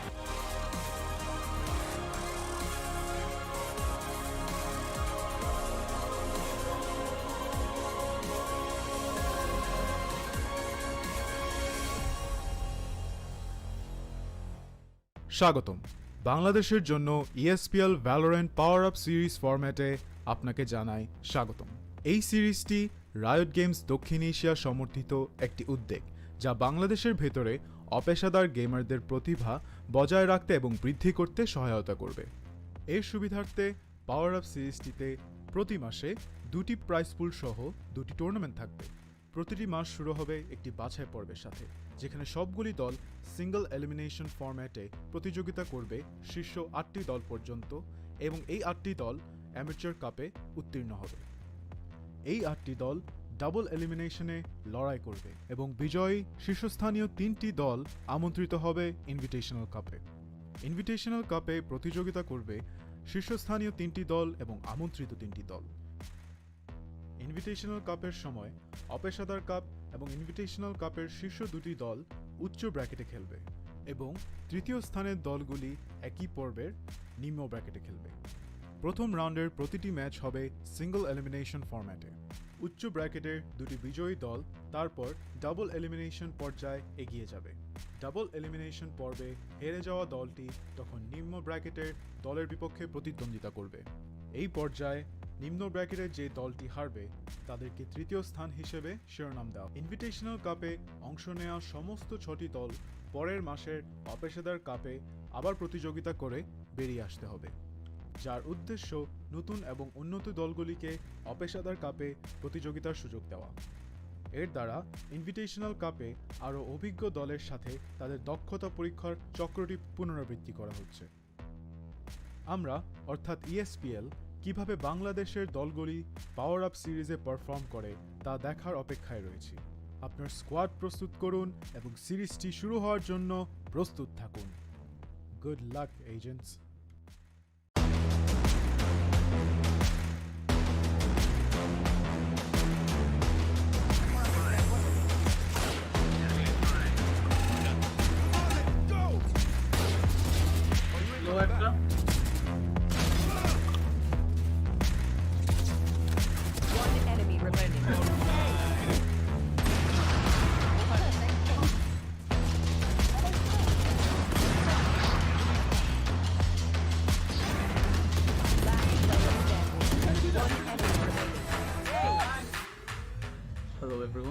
Samuel from. So finally, ladies and gentlemen, the break is gonna come to an end, and we're gonna have the second match of the day between Zeusaberz and AG Calix.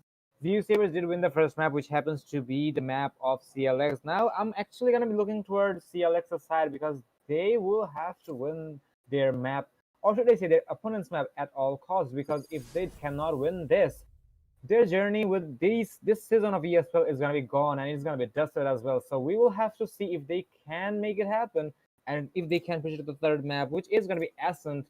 Well, it is gonna be pretty challenging to say the least, because this is Zeusaberz map, and we've seen Zeusaberz dominating teams on Bind in the course of history, if I may say. So I don't know if history is gonna repeat itself today or not, but we'll have to wait.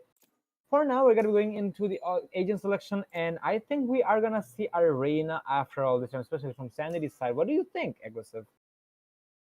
So this time around, I was really hoping that the Jet pick would be coming out a little bit more because of the map of Bind.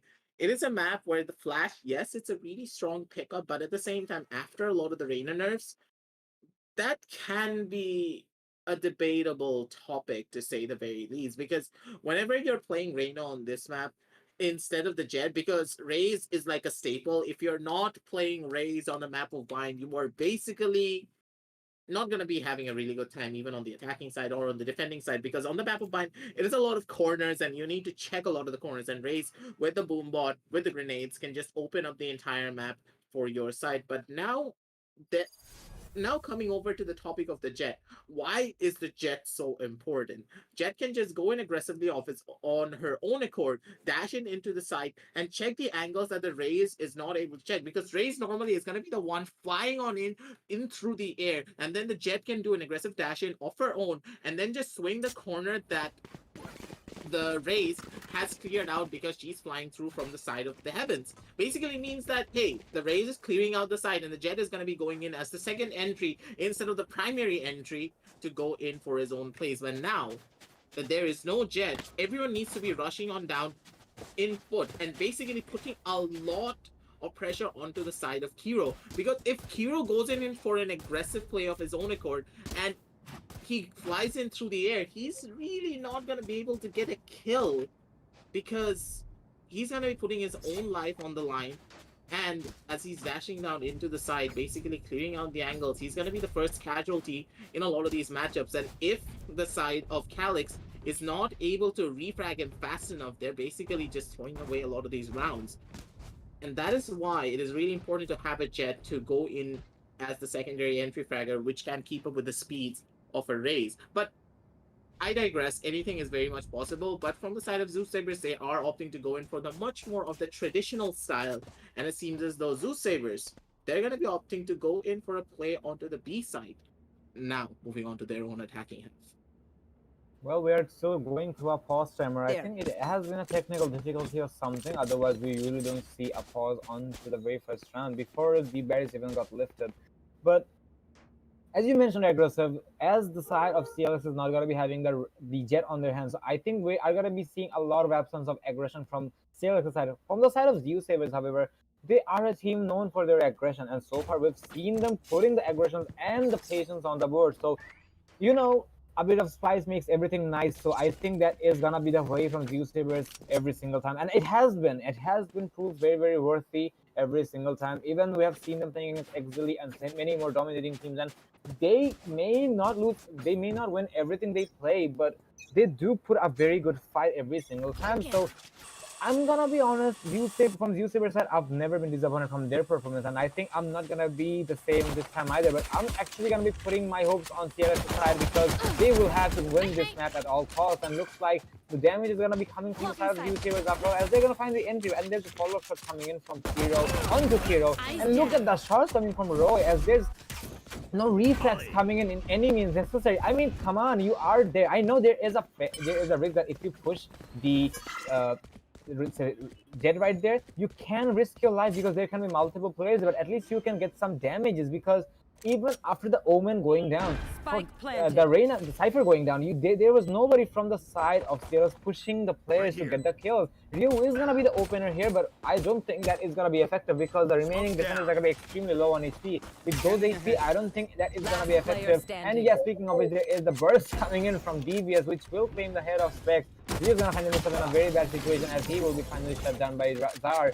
He did connect some shots, but he was low on HP, thus he couldn't do much. His survival was very minimal, if you ask me, and thus they lost the pistol round. But I think that is one round of the board, so there is still a lot amount of hope coming from the side of CLX. But I really expect CLX to not repeat their mistakes because even on the first round, they did push solo and they did not try the refrags. You don't need to be aggressive at times. I know some teams are not that aggressive, but you have to get the refrags. Otherwise, you're just giving away the lead in your enemy's favor. I completely agree with you on that. And that aggressive push coming down onto the side of B-Long from the side of Shugo and coming down from the side of Shugo. What's gonna be really important, but Zar, he's gonna be able to get the kill instead. The push comes in from the side of B-Long. Roy, he gets a triple kill for himself to open up the playing fields for the entirety of the side. Looking for the aggressive dash in. The mad lad known as Roy. He's not giving any room towards the side of the defenders to do pretty much anything.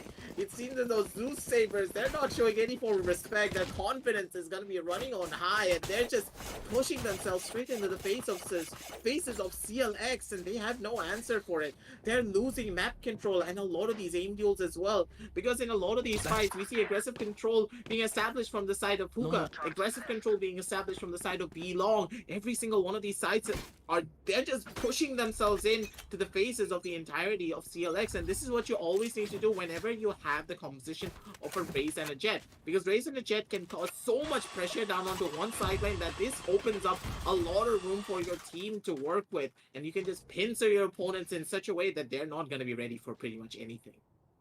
Well, opportunities will be coming from both inside, but Roy's 4K was actually a visual representation how a Jet can cause damage. Unfortunately for the side of the defenders, we're not going to be seeing anything. So without that, I think they can still hold on, and I think they can still do some damage because they have the good weapons, but looks like that's not going to be the case because Ryu is going to claim the life of Ryu because of the aggressive push coming in. And even then, we're not seeing any reflect, but doesn't matter. Six is going to find a very nasty lineup coming from the side of Zeusaberz as they were not expecting that. Six is not going to have that much of a problem to get the double kill right there. There's a boom dog coming in, but it's going to miss the door, unfortunately, which will not give away the information Kira was looking for, and that is going to cause his death. And eventually, the spike carriers are going to go for a rotation, and they're going to go for a B plan, most likely, even though B is going to be completely transferred to the side of the attackers because there's nobody to be found, and the spike is going to go down successfully. It's going to be a 2v3 situation, not in favor of CLX.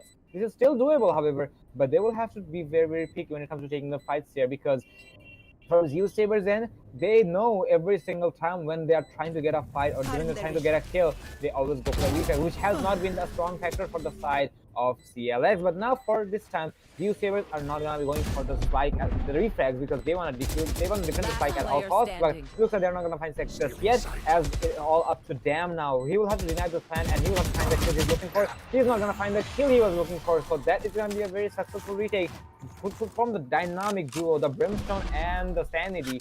Or should I say, the players with the S names, even though there is Shimoroto whose name happens to start with S as well. But eventually that is going to be a round coming from the side of the defenders.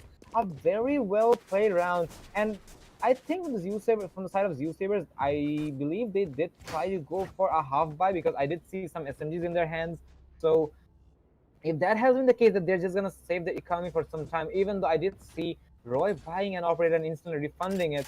So I believe it was kind of an experimental run coming from them, so I believe, and I'm gonna say it was a very successful run from the side of Zeusaberz as well.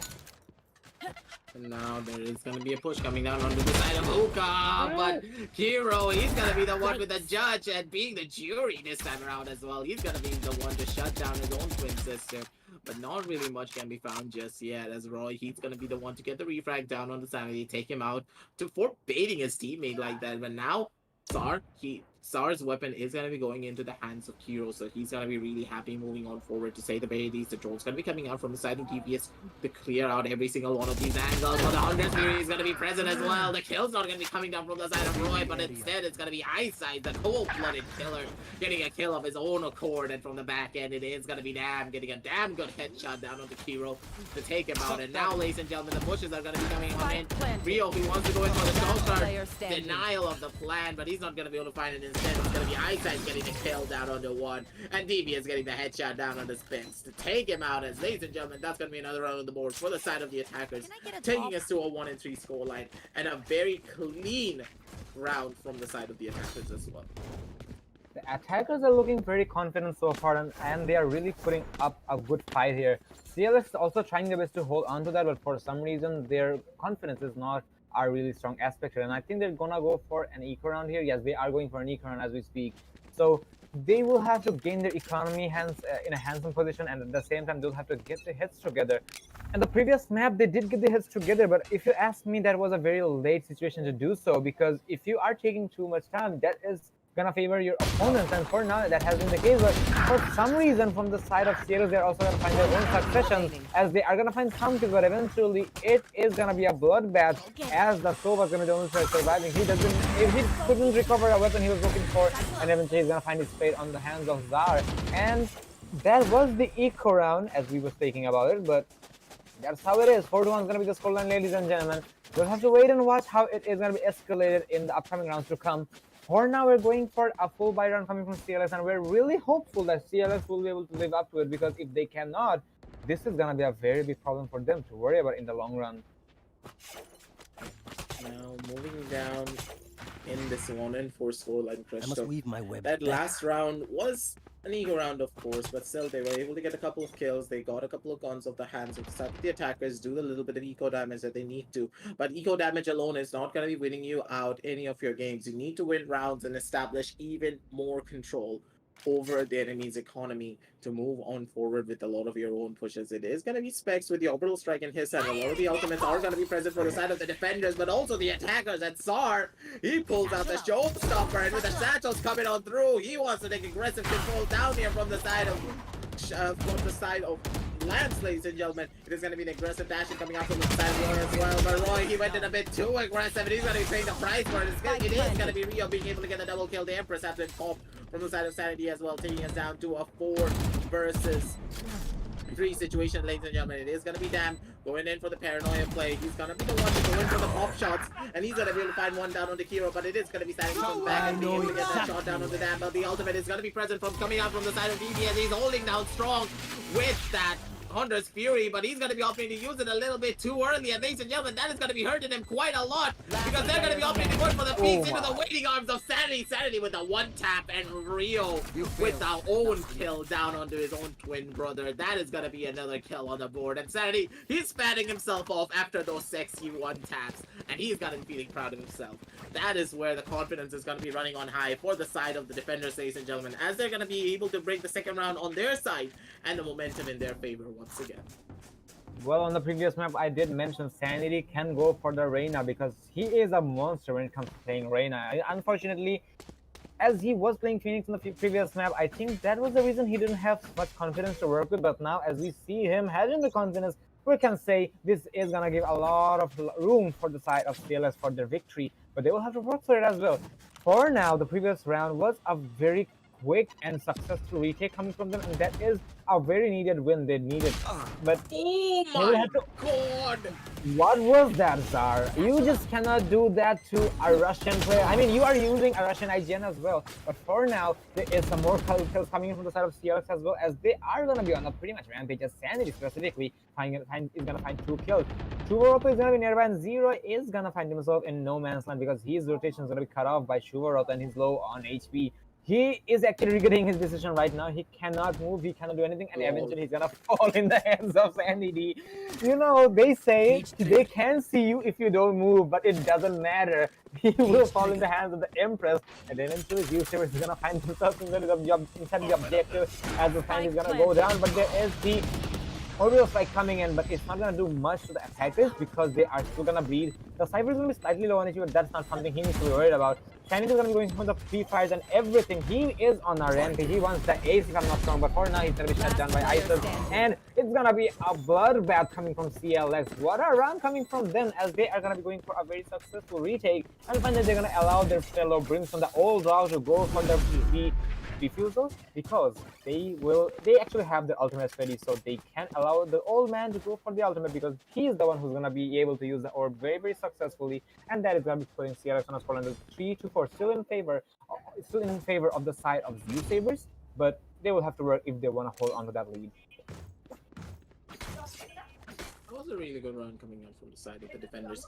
Then being able to establish aggressive control of their own accord, and Sanity peeking off of the contact being made by the side of Rio as well. Because you have to remember that Shubo, he was inside of the site for so long that he was able to give a lot of information to his team. But Ice, he actually gets a trade. Going up against Kiro, not opting to wait out the full time of the animation, does pay the price for it in that situation with that one rocket in hand, but still it is going to be a 1-for-1 trade moving on forward.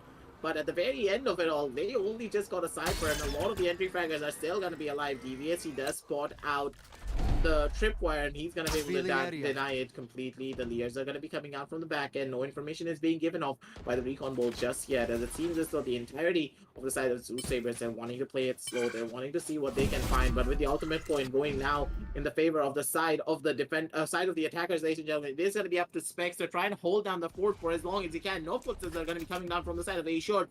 Specs knows for the fact that everyone's going to be holding down from the side of Showers instead, because no one is going to be present. The plant is going to be going on through, but Specs, he's going to be the one to deny it immediately. A beautiful headshot coming down from the side of Specs, and Rio gets a kill down on the dam as well, taking him out cleanly, and that is going to be 2 versus 4 on the map, ladies and gentlemen. Devious is going to be the one to get that kill down on Rio. Does get spotted out by the recon bolt. Specs going in for his own plays with only 30 seconds left on the clock. They need to be quick. Taking us down to a 2 versus 2 on the map, ladies and gentlemen. It is going to be from the heaven sideline to try and do a little bit of damage on their own accord, but the plant is going to be going on through, and Devious here, the beautiful crosshair position, but it's going to be Rondo instead going in for the wide swing and getting the kill down of his own accord. And now it is going to be 1 versus 2 on the map. It's going to be a 1 versus 1. He's going to be able to spot out Rondo. The shots are unconnected. It's going to be leaving Roy a little bit of time to go in for the reposition. He needs to go in for the peak, but it's going to be Rondo going in for the wide swing and being able to take down Roy, taking us to an even Steven 4-4 on the scoreboard, ladies and gentlemen. It was a 0-4 initially, but it is going to be Calix being able to bring it on back, taking us to a 4-4, and they're going to be riding high on their momentum. And now, when it comes to the terms of the economy, the entirety of Zeusaberz, they're going to be hurting quite a lot. Thank you. Zeusaberz will have to watch their backs now, because they lost their lead and they also lost their economy. And now if that is gonna go on, CLS is gonna find themselves on a very handsome position. I'm pretty sure from the side of CLS, they want to be there, they want to win this map at all costs, because they are looking for revenge after all, because they lost their own map. But Zeusaberz, they're also going to try their best to close it up as much as they can. So I think they are going to be going for... Actually, I thought they're going to... From the side of Zeusaberz, they're going to go for an eco. But no, they're still going to take the risk because they have the money to work with. So they are going to be going for the buy round after all. So let's see if they can find success here. For now, they are going to be getting information inside of the hook area, and they will find success, but no damage they're going to cause, even though the counter is going to come in. And so much is happening in the objective of B. We just cannot keep up. It is going to be full of noises, as Cloud is going to find the kill on Silverado. And there's so many more utilities being tossed and so many projectiles being tossed, but it's not going to be effective yet. Stars on the other hand, everything he has to offer inside of the lab area. I mean, okay, you're not playing basketball, are you? But he's actually tossing everything. It's like it's a storeroom or something. And he's just getting it. And a quick section coming from the side of the Rays, but eventually it is gonna be one refract coming from the side of Zeusaberz, but CLX is gonna be on a rampage as they are gonna be going for the DTO. Zeusaberz is gonna find themselves in a very bad situation now. Especially the shot coming from Kiro. What was that shot, my man? You did not pay any respect to your opponent. Looks like you are on a journey of vengeance, if I may say. And what a play coming from CLX, and they're looking like their confidence is really rewarding them, even though their aggression is not present as they don't have the jet. But looks like they don't need a jet after all. With the operator lineup they have, or the agent lineup they have, they are really making it worth it, and I really hope they are going to be able to hold on to that. Q-Series will be losing the lead, and the scoreline is only 5-4. This is a nice spot. You have to say that the defenders threw everything at them other than the kitchen sink at that point. And Rio, he's gonna be at the help of it all, being able to use his own teamwork and his own coordination of his own accord to bring out that round in their favor. But you have to give it to Kiro. That guy just pulled off a disgusting microflick of his own sidelines, and he's gonna be able to find it. But then it's gonna be the lurker known as Sam, being able to find one. He does find a second down on the Rio as well. Devious from the back, and he gets a kill down on the Sanity. And ladies and gentlemen, that is gonna be a 2 versus 4 on the map immediately. Damn, just spot out the head of Kiro onto the back end, but he's not gonna be able to go in for the speed. Instead, it's gonna be Eyesight getting that kill down on the Kiro with a well-placed headshot of his own. And now Eyesight is hunting his twin brother, but his twin brother is just a little bit too quick for him, it seems. And it's gonna be Shumoroto being able to get that kill down onto him, but gets tagged down to only 10 HP. Not much to work with. One coming from his right, one coming from his left. Shumo, he's stuck between a rock and a hard place, and he's gonna be choosing the hard place because it's gonna be Roy with a well-placed headshot straight onto the head of the Cypher to take him out, and that's gonna be 5-5 on the scoreboard. And back and forth rounds are occurring already, Cresto. And this could be anyone's game once again. We could be looking at a 6-6. We could be looking at a 7-5 going on forward, because you saw what happened on the map of Haven. It could just be repeating itself on the map of Blind. Well, for now, Zeusaberz is also looking like they are not gonna let it go anytime soon, and they are actually having a hard time, yes, getting their victories, but they're also putting the effort. So this is anybody's map now. I'm really not gonna be able to put my bets on who's gonna be the winner here. And this time around, the aggression is gonna be coming from both teams' side, but for some reason, we're gonna be seeing Kiro pushing all by himself without any cover, as he will punish for that very, very severely.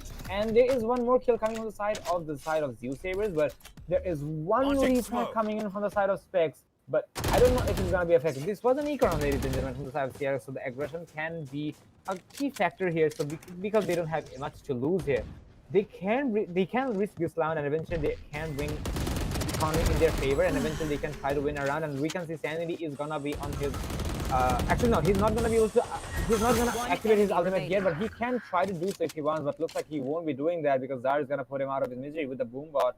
It's all up to Dam now. Dam is a player we've seen in clutch situations, and I'm really not gonna be surprised if we happen to see him in the same situation once again. He can find the kills, but unfortunately that's not gonna be the case. Eco round being won on the side of CLX, a very well played round if you ask me, even though it's not gonna show up 50 because we did see some of the weapons coming in. So a well executed round coming from Sierra, and looks like we're gonna be seeing a very balanced split once again, just like the previous map. And I believe on the first map we did see the scoreline being 7-5 in favor of CLX, or was it?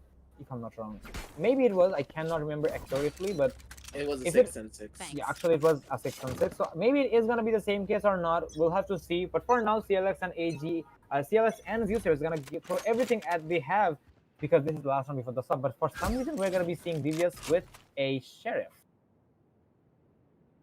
Now, the more interesting pick is actually gonna be coming out from the side of Kiro, because Kiro opted to go in for that operator buy. And on the last round, this operator is going to be super important for their favor. The Owl Drone coming out from the side of DBS is going to be able to spot out just one down on the Shuvo, but he's not going to be opting to use that Hunter's Fury just yet to give them a little bit of an advantage on their side. But Sar, he took a lot of damage of his own accord, trying to go on an aggressive play of his own, but he's going to be able to get out with his own life for just a little while longer. Sanity, he gets tagged out by a shock dart, and that shock dart has got to be hurting, ladies and gentlemen. But from the back end, Sar's shoulder can be spotted out, and it's going to be Juro being able to get the first initial kill. The side of the defenders riding the momentum on their side, and now is where the real fun is about to begin, ladies and gentlemen, because with the information being given away that the side of the defenders are on their side. Damn, he goes in for the fake TP, but he does get spotted out by the Haldron, but damn, he gets a headshot instead, straight onto that waiting head on Rio. Well played shot coming out from him, but damn, he's gonna be running out into the open. A beautiful orbital strike coming out from the side of Specs to take it all down. It's gonna be Sanity and Kiro being able to get one kill each, and now the defenders are gonna be going down to a 3 versus 2 situation. Sanity, he does pop the Empress, but now you have to remember that from the side of DBS, he has no gun to work with. He does not have anything, but he does have a Sheriff, and that Sheriff seemingly is more than enough to work with on his own accord, but Yumoroto's gonna be there to get those triple kills for himself. 3 dings to the head to take everyone out. Doesn't matter if Sanity's in his Empress or not. He's gonna be the entry fragger. He's gonna be the entry fragger Cypher that we know and love. Sanity, he's fanning himself off after such an intense round. He needs to calm down his Empress. And now it is gonna be a 7-5 scoreline on the scoreboard, ladies and gentlemen. Moving on forward into the next half. Well, I must admit, the new fan they added to the game, I must admit, that cannot be more accurate when it comes to Reina's abilities, because sometimes she gets way too angry and sometimes she's way too calm, or either way, she needs to calm herself down. Come on, man, you need to understand you are playing as a team, and it goes on and blah, blah, blah. But for now, as we're going to be going into the second half of the game, there is a fact that CLS is having the lead, and I think they will have to hold on to that, but I think we're also going for a pause as well, so I think it's just a technical difficulty because CLS is going to be having the lead, and I'm not going to say everything in their favor, but it is still good if you ask me. So they do have a lot of breathing zone to work with. Can say the same for Zeusaberz, but yes, they can bring it back. This is only 2 rounds of a gap, but for now they will also have to pick up the pace because we did see them losing some easy rounds because of some scattered push altogether, because we didn't see them being the way they were in the first map. Because yeah, they are a team who goes for the refrags, they goes for the team plays, but this time around we are seeing Sales focusing on that very, very heavily, and that is one of the reasons we are seeing CLX on top. And I'm really happy to see CLX there as well, because they have learned a lot from their mistakes from the previous map, and I really, really am looking forward to see them taking this map if they can and pushing it to the third map, which is going to be Essen. And we all know both of these teams are also very strong when it comes to Essen, so I want to know how it's going to turn out on the map of Essen, and just it's going to be a matter of time till we see how it's going to end up. It's still not over for any of these teams because Zeusaberz may have the breathing zone, but in case CLS loses their pace, this is going to cause them very, very heavily, because as I mentioned previously, this is going to kick them off this season of ESPL Valorant Invitationals. And I think the pause should come to an end because I see all the players moving at the moment, even though they are actually not. I don't know. I think it has been a technical difficulty after all. So I guess we'll take some more time here. But for now, we're going to be seeing Zeusaberz preparing themselves. But I don't know how long it's going to take. I did see the players moving, but I guess it's a disconnect issue or something. What do you think, Exhaustive?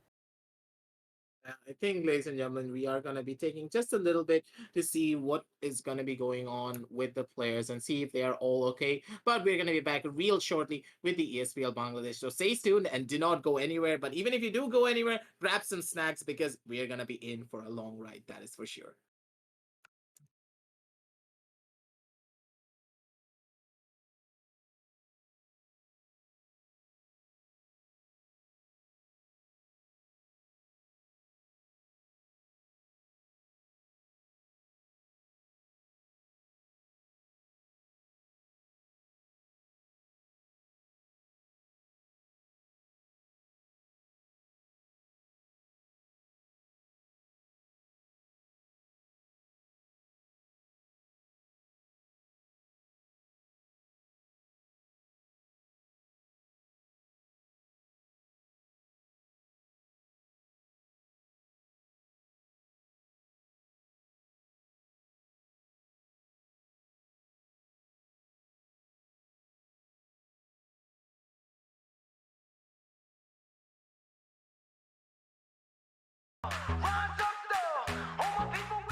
Yeah, 'cause we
All right, folks, we're gonna be back after the pause as we are gonna be dealing with after dealing with those technical difficulties. We are gonna be having the barriers lifting any second now. This is the second first round, ladies and gentlemen. So let's see how this matchup is gonna be after the halftime. We're still seeing CLS on the lead, but but are they gonna be able to hold on to their driver's seat? That is gonna be my $1 billion Wait. question. And wait, Camera bug visual occurred. confusion. No. It's the pause timer has been activated. And Oh I my do God. believe that the camera bug is back now, this time for eyesight. So we may need to go into the pause screen once again because of some technical difficulties. So just sit tight, ladies and gentlemen. Just snack out those snacks that you did grab because this may just take a little bit because Valorant can be a bit off sometimes. But we're going to be back nonetheless with the Valorant ESPL Bangladesh real soon.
So finally, after a very long pause, we're gonna be back in the game, and we are gonna be hitting the second pistol round. Well, that pause just took long enough, and I presume both of the teams took their time to plan everything, how they're gonna be playing it. We're only halfway through the matchup, ladies and gentlemen, of the second map. That is.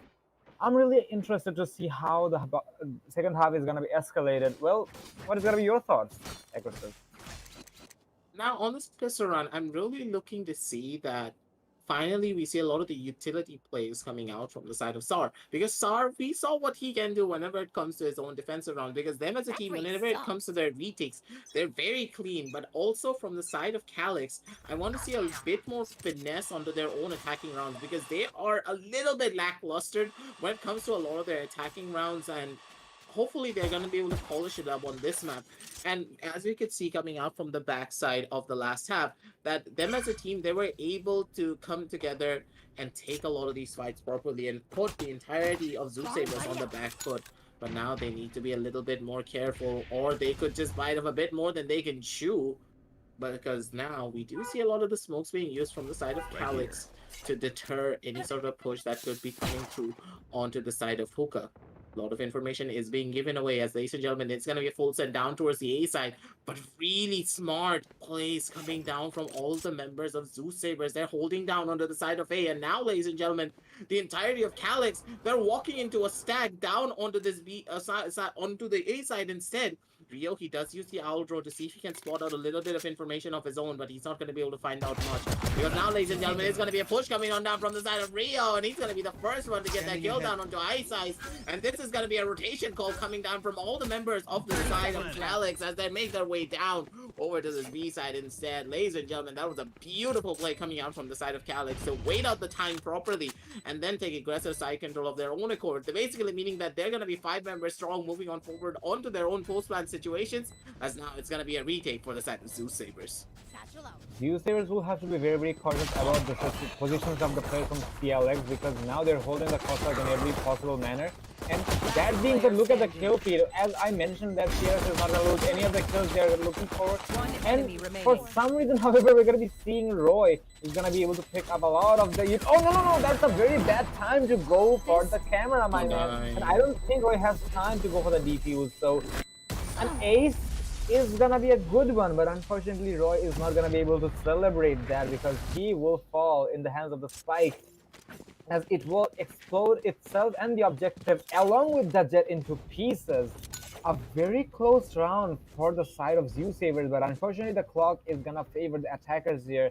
And yeah, kudos to him for the ace he got after the pause, but unfortunately it's not gonna be that effective. And now we're gonna be heading into the second round of the half, as we see Zeusaberz going for an eco round, and I believe they should be able to hold on to that because they still can bring it back. They have a score difference of 3 rounds here, and 3 rounds is not the end of the world, ladies and gentlemen. So they just have to keep their heads together, because even then they are having a man disadvantage, as we're gonna be seeing Specs getting an entry onto DVS through a wall. I think it was through the boxes. Yes, it was, and he is gonna be...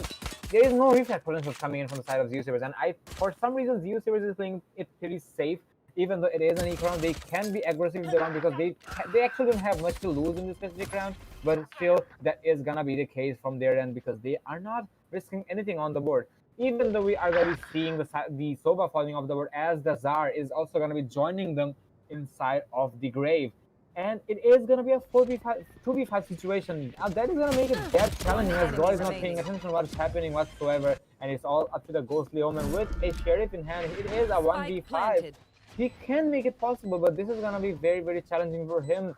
Because even getting 1 kill is going to be the end of the world most likely. But there's so many utilities being called. Oh, hello! Where are you looking at?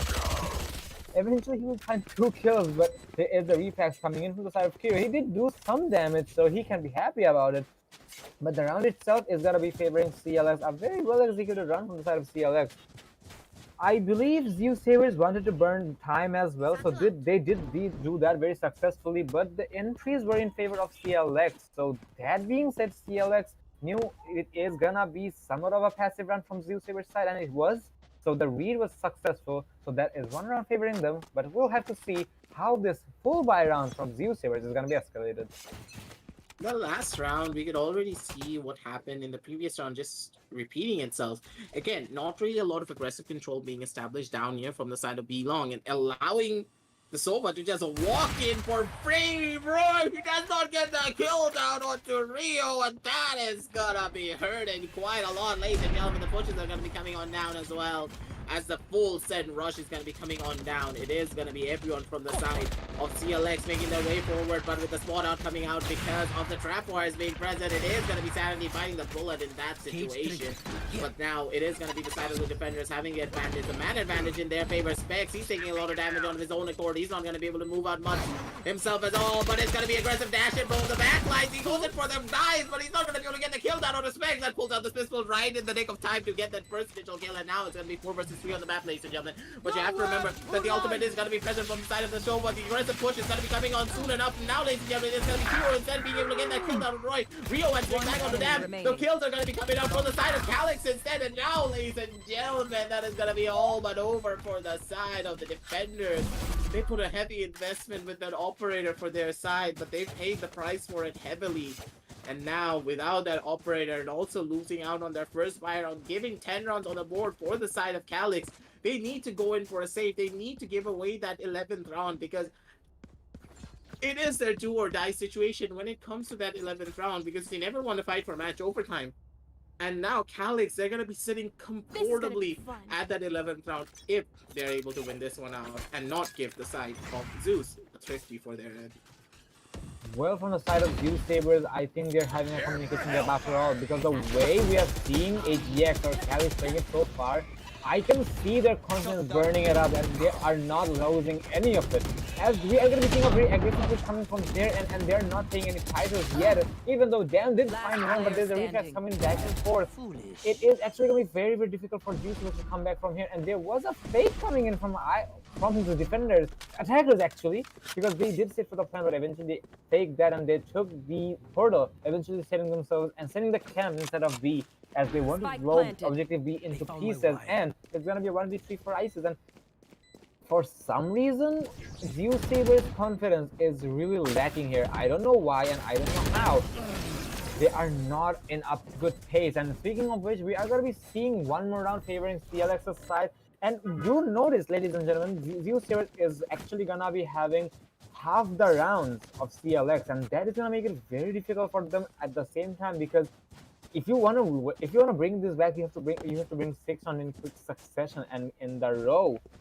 I really don't know if it's gonna be very, very successful, because CLX having that amount of confidence, the amount of momentum, I really don't see him stopping anytime soon. As Spex's character just randomly said, I don't know if I should call this a perfect timing or not. He did say, you know what to do, and I think from the side of Spix, they know what to do, and yes, especially Spex knows what to do, as he's gonna find an entry. It is an eco round from the side of Zeusaberz, however, so they can take the damage, but eventually Dam is not gonna be able to connect his shots. Aspect is going to be punishing for that as he pushed him aggressively. And it is going to be a 3v4 situation. I don't think it's going in favor of Zeusaberz in any means necessary, as it is going to be going the way I said it. Looks like Zar is AFK. I don't see him moving or something, but I'm just going to call it a 1v4 for Zero, because Zar is actually not doing much here. Maybe it is going to be a pause. Actually not. Never mind. I'll just continue with it. So it is going to be a 4v5, and looks like the attackers are going to be going for A instead. Zar, for some reason, I think he's just paying attention to the towers area. Well, trust me, his patience literally made me think that if he's AFK or not, but eventually he's going to fall in the hands of his twin sister. It's all up to Roy. In a 1v4, he's going to recover the orb before the spike goes down, because if the spike is planted once, you won't get the chance to recover the orb anymore. So that is one orb in favor of him. If he manages to find 2 kills, or if he dies, he is gonna have 1 orb if he dies, that is, and if he finds 2 kills, he's gonna have his Blade Storm ready. But I don't think in this situation he's gonna try to use the Blade Storm in any means necessary. As this is an eco round, he's gonna try his best to do as much as damage as he can. 1 or 2 kills should be enough for him, because that is going to be giving him some amount of creds to work with on the upcoming rounds. But that is going to make it pretty challenging, because the Cypher is looking at his general direction. He's going to see the battle. He's going to recover it. And I think the Cypher knows exactly what's happening, as the Cypher is going to see the weapon disappearing on his screen, and he's going to push up very, very aggressively along with his teammates, and that is going to deny the save of the Vandal or the kills, and that is going to put CLX on match point. it is gonna be map point, if I may say, from CLX, and it looks like CLX is really close to bringing it back in their favor and pushing it to the third map, unless Zeusaberz goes for 7 rounds in quick succession and pushes it to overtime. Was such a beautiful play coming out from the side of CLX, and have to give it respects in that situation that even though he was getting pushed by so many people, he actually got out of that alive and got 1 kill as well, being able to take down one of the aggressive pushers down from the side of A Short, basically closing out the round right then and there, because now the defenders, they were full sending themselves, but now Roy, you have to remember on this round, he does have his operator once again, and this operator is going to be so crucial for any of these aggressive peaks. But Tsar from the back end, he's going to be the first one to get a kill. The spam's going to be coming on in. Roy, he punishes Specs heavily for those wall bangs, and that is where the pain is about to start, ladies and gentlemen. This is going to be the do or die situation for the side of side of Zeusaberz, because now they are gonna be fighting for match point. They're gonna be fighting for that overtime. But still, Crystal, that's gonna be a tall order because they need to win 7 rounds consecutively to bring it back for their side. Slowly but surely they can, but they cannot make any mistakes. They cannot get over aggressive. And now they're playing it smart, but at the same time, it is gonna be Calix. They're making their way down towards this A sideline into the awaiting arms of Sar. And Sar, he's playing the same position as last time. And this time around Calix, they should have the smarts to go in for the check. And he's in such a bad position. The gun barrels does get spotted out. But Kiro, he does not notice it probably. And he did not opt to go in for the shots and went in for the side of Heaven instead. The Boombot's going to be coming on down. Sanity, he needs to be breaking it soon enough. He takes a little bit of chip damage because of the satchel coming out from the back end. But Kiro, he has such a beautiful aggressive position of his own. And he should be able to get a couple of kills off his own sideline. But Sanity, he gets the double. This is going to be Jumorono getting another. Jumorono with his double kill as well. And now, ladies and gentlemen, it is going to be leaving Ice Ice, the cold-blooded killer, to try and find it. But it's going to be Sanity instead to take him out with a cheeky angle down here from the side of Ban itself. And it's going to be 5 and 13 on the scoreboard. Moving on forward. And that is going to be Calix being able to take the home map of Zeusaberz away from their hands. What was that round? Because the way the round escalated in the first few seconds, I thought it is going to be going in favor of Zeusaberz because they were the ones who had the entries. Zar and Roy did a lot, but eventually the 3 players, the 3 alive players from CLX was able to bring it back. And they did so much damage for the side of Zeusaberz, and looks like CLX was actually out for revenge, and they are not done here, ladies and gentlemen. We actually need a third map to decide who is gonna be the champion, or should I say, who is gonna be the finalist of tonight, who will be facing off against XLE tomorrow. Well, we're not done here yet. CLX has a lot to say, and I'm pretty sure Zeusaberz also has a lot to say. But for now, congratulations to CLX for winning this map. But we're really excited what's going to happen to the next map, or should I say the third and the last map of the day. But aside that, as we go to the score, we are going to be seeing Roy having 19 staggering kills up on his name, followed up by Ryu and Shivarato. I must admit, this map is actually, it has a sky-like difference compared to the previous map we saw, because for some reason, the confidence coming from CLX's side on their own map, it was not present at all. The way they pushed it, it just did not feel like a competitive play. They were playing solo, but this time around, they recovered so much, and hats off to them for their improvement. And I hope they are going to be hold on to that on the next map as well. And on the third map, I believe Zeusaberz is also going to be ready about it, because on this specific map, I'm pretty sure Zeusaberz did not expect them to be so confident. Aside the team factor, aside the frags, but their confidence was the key factor without any questions asked. So that's, should I say, the second map of the board. So do you have anything to add in the end? Or should I say, in the end of the map, Aggressive? Now, the one thing that I will add coming out from the side of Zeusaberz is primarily the fact that they were not really the same team that we saw coming out on the map of Haven. And we personally thought that, hey, this is their home ground. We're going to be seeing some heavy and nifty plays coming out from them, but those kind of plays were kind of missing. They opted to go for much more of the solo play style that Team Calix were doing on the map of Haven initially, and they paid the price for it. They were not really punishing a lot of the solo plays coming out from the side of Calix, because in a lot of these situations, you just saw Devious walk down into the B side. He got 2 kills, and basically it was like, boys, get over here onto this B side, you're going to be able to plant the spike easily. There is no issue whatsoever. He had all of the side control in the entire world, and he was able to get it because the side of Zeusaberz, they were not playing aggressively. They were not trying to establish map control. They were not really trying to establish the ult point control that you would expect on the map of Bind. And on Bind, it's all about the fights that you take with the take against the ult points, because if you're not having ult point control, you do not have map control on your side, and that is the main issue moving on forward. But hopefully they're gonna be able to bring it back moving forward onto the final map, which is gonna be a strong map for both of these teams. But it is gonna be a battle for the ages, ladies and gentlemen, because we're gonna be back with you real shortly, because we as casters, we need a little bit of a break, and so do the players. So stay tuned and grab your snacks, keep on eating and keep on gaming, because we're gonna be back with you real shortly with the last game of the day. Remember, health is happy.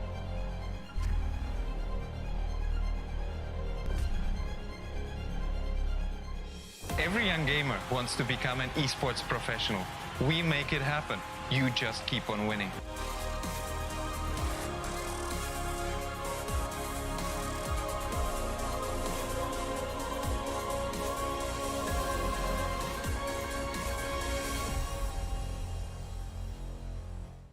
স্বাগতম। বাংলাদেশের জন্য ESPL Valorant PowerUp series ফরম্যাটে আপনাকে জানাই স্বাগতম। এই সিরিজটি riot games দক্ষিণ এশিয়া সমর্থিত একটি উদ্যোগ, যা বাংলাদেশের ভেতরে অপেশাদার গেমারদের প্রতিভা বজায় রাখতে এবং বৃদ্ধি করতে সহায়তা করবে। এর সুবিধার্থে পাওয়ার আপ সিরিজটিতে প্রতি মাসে 2টি প্রাইজ পুল সহ 2টি টুর্নামেন্ট থাকবে। প্রতিটি মাস শুরু হবে একটি বাছাই পর্বের সাথে, যেখানে সবগুলি দল সিঙ্গল এলিমিনেশন ফরম্যাটে প্রতিযোগিতা করবে শীর্ষ 8টি দল পর্যন্ত, এবং এই 8টি দল অ্যামেচার কাপে উত্তীর্ণ হবে। এই 8টি দল ডাবল এলিমিনেশনে লড়াই করবে এবং বিজয়ী শীর্ষস্থানীয় 3টি দল আমন্ত্রিত হবে ইনভিটেশনাল কাপে। ইনভিটেশনাল কাপে প্রতিযোগিতা করবে শীর্ষস্থানীয় 3টি দল এবং আমন্ত্রিত 3টি দল। ইনভিটেশনাল কাপের সময় অপেশাদার কাপ এবং ইনভিটেশনাল কাপের শীর্ষ 2টি দল উচ্চ ব্র্যাকেটে খেলবে, এবং তৃতীয় স্থানের দলগুলি একই পর্বের নিম্ন ব্র্যাকেটে খেলবে। প্রথম রাউন্ডের প্রতিটি ম্যাচ হবে সিঙ্গল এলিমিনেশন ফরম্যাটে। উচ্চ ব্র্যাকেটের 2টি বিজয়ী দল তারপর ডাবল এলিমিনেশন পর্যায়ে এগিয়ে যাবে। ডাবল এলিমিনেশন পর্বে হেরে যাওয়া দলটি তখন নিম্ন ব্র্যাকেটের দলের বিপক্ষে প্রতিদ্বন্দ্বিতা করবে। এই পর্যায়ে নিম্ন ব্র্যাকেটের যে দলটি হারবে তাদেরকে তৃতীয় স্থান হিসেবে শিরোনাম দেওয়া। ইনভিটেশনাল কাপে অংশ নেওয়া সমস্ত 6টি দল পরের মাসের অপেশাদার কাপে আবার প্রতিযোগিতা করে বেরিয়ে আসতে হবে, যার উদ্দেশ্য নতুন এবং উন্নত দলগুলিকে অপেশাদার কাপে প্রতিযোগিতার সুযোগ দেওয়া। এর দ্বারা ইনভিটেশনাল কাপে আরও অভিজ্ঞ দলের সাথে তাদের দক্ষতা পরীক্ষার চক্রটি পুনরাবৃত্তি করা হচ্ছে। আমরা অর্থাৎ ESPL কিভাবে বাংলাদেশের দলগুলি পাওয়ার আপ সিরিজে পারফর্ম করে তা দেখার অপেক্ষায় রয়েছি। আপনার স্কোয়াড প্রস্তুত করুন এবং সিরিজটি শুরু হওয়ার জন্য প্রস্তুত থাকুন। Good luck agents.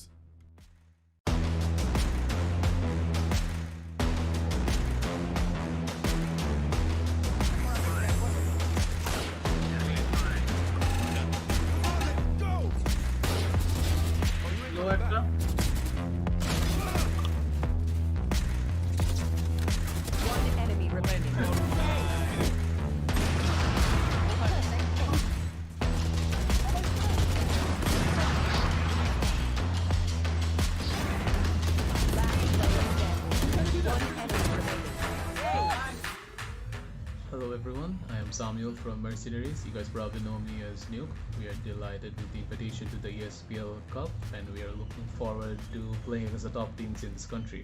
Thank you.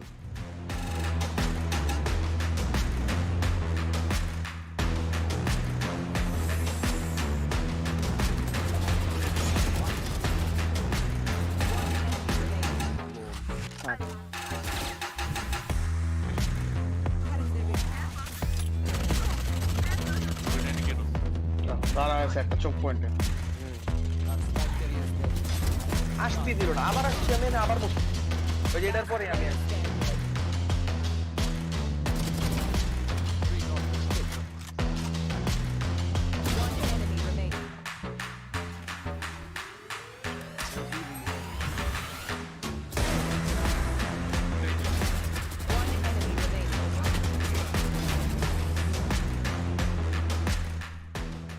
Hello, this is Darktron.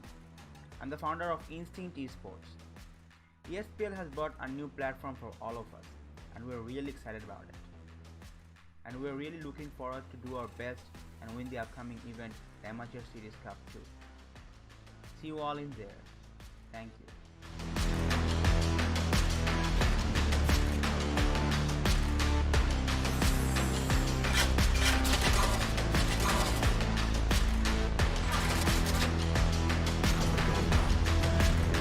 Hey, this guy keeps on number.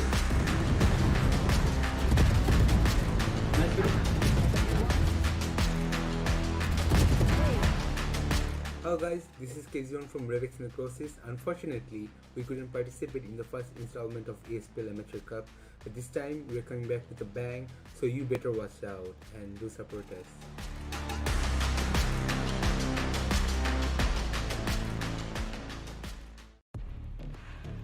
I will break the balance. About the utility usage, you did mention that why did he go for the Reyna pick as he knew exactly what the killer was and he will find but there's a refresh coming in from Sector as he Armin is gonna fall. So will headshot. Okay, something's up. Sector, okay. Are we gonna see an ace? It's already a poke. Let's go! We're gonna see an ace from Headshot getting a kill of his own on the sidelines, but Japanese, sorry, he's gonna be the one to make the difference. He's gonna be the one to do the damage, and ladies and gentlemen, he's gonna be down to a 2 with on this operator.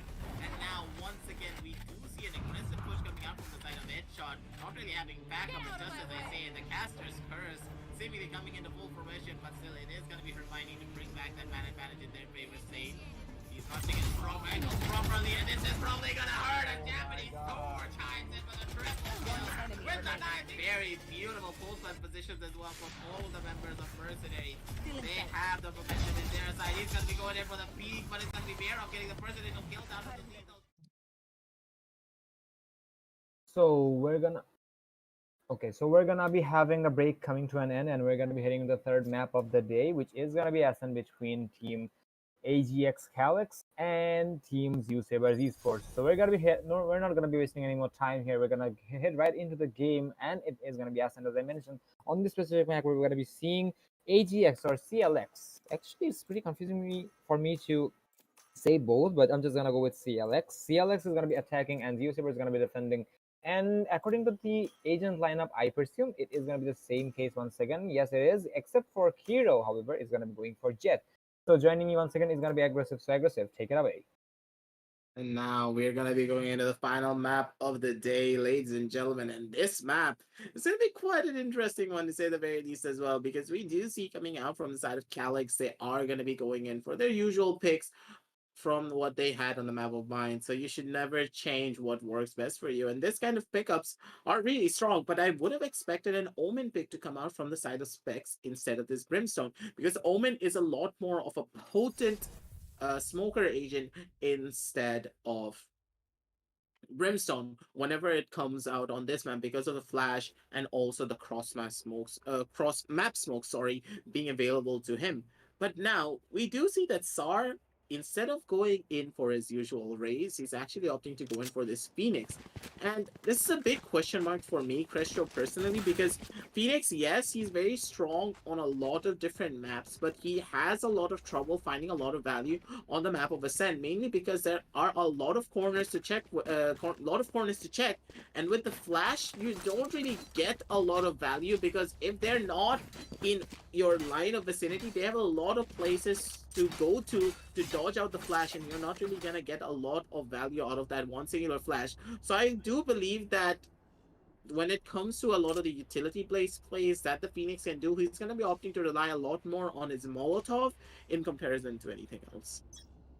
Well, I believe he has a plan, and he is a man with the plan, so let's see if he can make it work. And looks like instead of going for the boom boss, he just wants to deal the early damage to his opponents. And unfortunately, this time around, there's nobody who will be sticking with their face to the barriers, so he won't find any luck with the damages. But for now, I think he will be continuing with it. Let's see how far it goes. As we say, we're gonna be seeing the barriers lifting up and the signal coming in. There's a smoke play onto the mid area, and there is the entry coming from the side of CLX, but Frag, however, is gonna be rewarding the side of Zeusaberz. It is gonna be a 3v2 situation, as so many bodies are gonna fall. There's the Brimstone deploying the molly in as well, and it is gonna be a plan coming in, and I don't think there is gonna be any denial, but hopefully there is the kills coming from the side of Zeusaberz. Specs is gonna find himself in a very bad situation as he will find a point blank range with Roy. And that is the reason we're gonna be seeing Roy getting the kill very easily with a comparatively better weapon than the classic. And that's how the first whistle round is gonna go in favor of Zeusaberz side. Even though it was a very slow round, but a very good start from Zeusaberz, and we're actually looking forward to see who is gonna take away the lead, because the first 2 rounds it can be experimental from both teams' side, and after that we usually end up getting into the main matchup. Now it seems as though Calix, they're opting to go in for these force buys coming out on their side when it comes to their eco round. So these force buys could either make it or break it for them. And also the Phoenix, he's actually opting to go in for this Marshall play. And this one Marshall is going to be super important to see how they're going to be taking a lot of these fights. They're going to be pushing aggressively. Some of the footsteps can be heard, but he's not going to be looking on down. And it's going to be Hero biting the bullet in that situation, but he's still going to be able to get that kill down onto the side of Roy, because you always have to remember, ladies and gentlemen, that the Stinger is just a little bit of a better weapon to work with, and this force buy round is going in beautifully for their side, but the shock darts are going to be raining on in to do the little bit of damage for their side, and the shock darts are working in his favor. Specs, he bites the bullet. Devious gets another kill of his own, and it's going to be Ice Ice being able to find one. Devious with his third. Such a beautiful round coming out from this one dashing Sova. Ladies and gentlemen, that is going to be another round on the board for the side of the defenders. And that was a long going round, I personally thought, for the side of the defenders. But with those shock darts and with those headshots, Devious, he showed us all up with his own showing of skill. Aside everything, Devious with the geometry classes, I know he has been gone through a lot. And I know, and I can see why he loves geometry, because the way he denied the plan, I thought, okay, he may connect one, but he connected both of them, and later he went for the clean headshots and so on. I literally thought CLX may have a higher success ratio on that previous round, but hopefully we're gonna be seeing Zeusaberz on top, and the credit obviously goes in the hands of Devious. And with that being said, we're gonna be seeing a very nasty round, because look at the health coming from the defense attacking side, because every single one of them aside from the Brimstone is gonna have low HP, and every one of them is gonna have to think about taking a fight now. And do note, ladies and gentlemen, it is an eco round from CLS, and was not the previous one an eco round? Question mark. I couldn't keep up with that, so I may get confused here. So Dam is gonna find the entry. Okay, didn't see that, and as they went for the force buy, well, they did get the frags, but this is not actually rewarding for them, because now they don't have the economy, and this is really gonna force the side of Zeusaberz, because they did not face any casualties, let alone the HP disadvantage. And suddenly we're gonna be seeing everybody falling except for the old dog, and that is gonna be leading us to a very flawless round coming from Zeusaberz. And that is something I wanna mention from the side of CLX. The economy management can be slightly stronger compared to the matchup is being so far, and I think they can recover from it. But if you're doing that too late, this can prove very, very fatal, because do note, ladies and gentlemen, both of the teams have one map on their pocket, and I'm really sure that they're just not gonna let it go that easily, and they both are here to win, and these teams just don't know how to lose. And now this time around, we did see that they went in for an aggressive push down on the side of B, but the entirety of the defenders, they were ready for it. They just waited for them to come into their crosshair vicinities, and they just one-tapped them out of existence. And they have to give it the Devious to get those kills of his own accord. It is going to be Dam being able to find one kill down on the Rio, but it's going to be Sanity to trade him out immediately. But Devious, he needs to be very careful, because he's not checking his right-hand side corner, and it's going to be Shumaroto being able to spot out his gun barrel and take him out instantly. That, ladies and gentlemen, is why you have to remember that whenever there is a Cypher on the enemy team, he has to be on the lurk, especially on such high levels of play.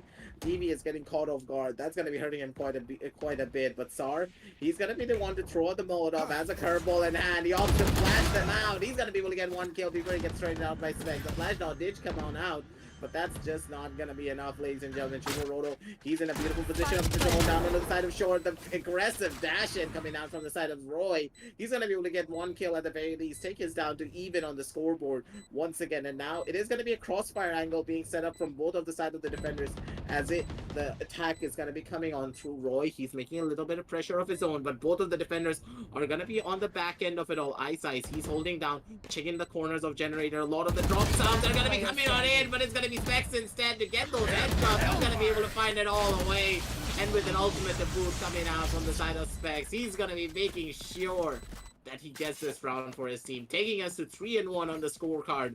Once again, ladies and gentlemen, that is going to be the first buy round coming out from the side of Calix, and they're going to be able to win that one out on their side beautifully. Well, they did get one round of the hats, and there is a fact that you mentioned that they don't want to take any risks. I really admire the fact that Brimstone actually doesn't believe on his teammates. Well, actually he does, even in some senses, but he wanted that round so bad that the ultimate is gonna be used on a poor Jet, who happened to have low HP as well. But okay, that was the confirmation they were looking for. But for now, we're gonna be getting into the 5th round of the game. We're gonna be seeing Sanity going for some aggressive peaks, and he will get the information onto the upper Jet. But that for now, it's not gonna be that much of a problem because Jet will take some damage, but he did miss his shot. So this is gonna be a matter of patience of both of the sides. Eyesight is still looking through his camera, a very creative camera, and the one-way cage as well to work with, so he can do a lot of damage even though there is a Molly coming in to deny his entry, and the door is gonna be closed up thanks to Kiro. And now the attackers will find themselves in front of the objective as they can go for the plan, as they are taking it. They're not gonna let it go. There is a lot of room to work with, as the spike is gonna go down successfully. Ryo is gonna find an entry onto Eyesight, and it's gonna be a 5v4 retake situation. This is gonna be pretty challenging for the attack defenders, if you ask me, because now we're gonna be seeing Ryo on a rampage so far. He's gonna find a 2k, but I'm pretty sure he's gonna find more. Kiro's gonna add one kill on his name, and suddenly we're gonna be seeing everybody against the odds of them. He's gonna find one, but that's all he's gonna find, unfortunately. He's gonna be shut down by Kiro. CLX is gonna be closer and closer to getting an equalization on the very early rounds of the map, and 3-2 being the scoreline, I can see CLX buying themselves a good amount of time and rounds because their eco rounds are not failing so far. This is buy round. Yeah, sorry.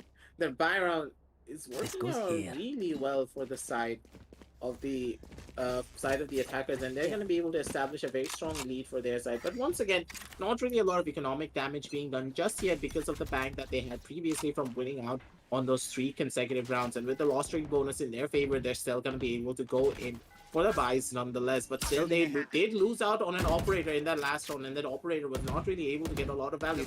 Primarily because, yes, the side of Zeusaberz, they wanted to go in for a retake scenario, but they went in for the retake one by one. They were not really going in together as a team. They should have waited for the Sova to set it all up for them, but once again, it is going to be Roy going in for an aggressive peek down from the side of short, and that is going to be hurting because now the Cypher says, "Good day to you, sir," pops off his hat, and he reveals everyone's location, as it's going to be a full send rush down towards his B side, towards the A side, sorry, ladies and gentlemen, with Dam being the lurker down inside of the smoke. He goes in for the peek, he goes in for the spray, but Sandy's going to be able to survive in the crab walk, but he's not going to be able to survive for long. Sandy just does that drive-by. He's going GTA style on him with that classic in hand, just pops his head clean off his shoulders. And now, ladies and gentlemen, it is gonna be our 3 versus 3 situation on the map because Sandy, he goes in for an aggressive peek, and now the enemy Cypher is gonna be saying good day to you as he goes in for the swing, but it's gonna be trades coming out from everyone. He goes left, he goes right, but it's gonna be Kiro instead getting that kill down on the Deviants. He's gonna be leaving Sar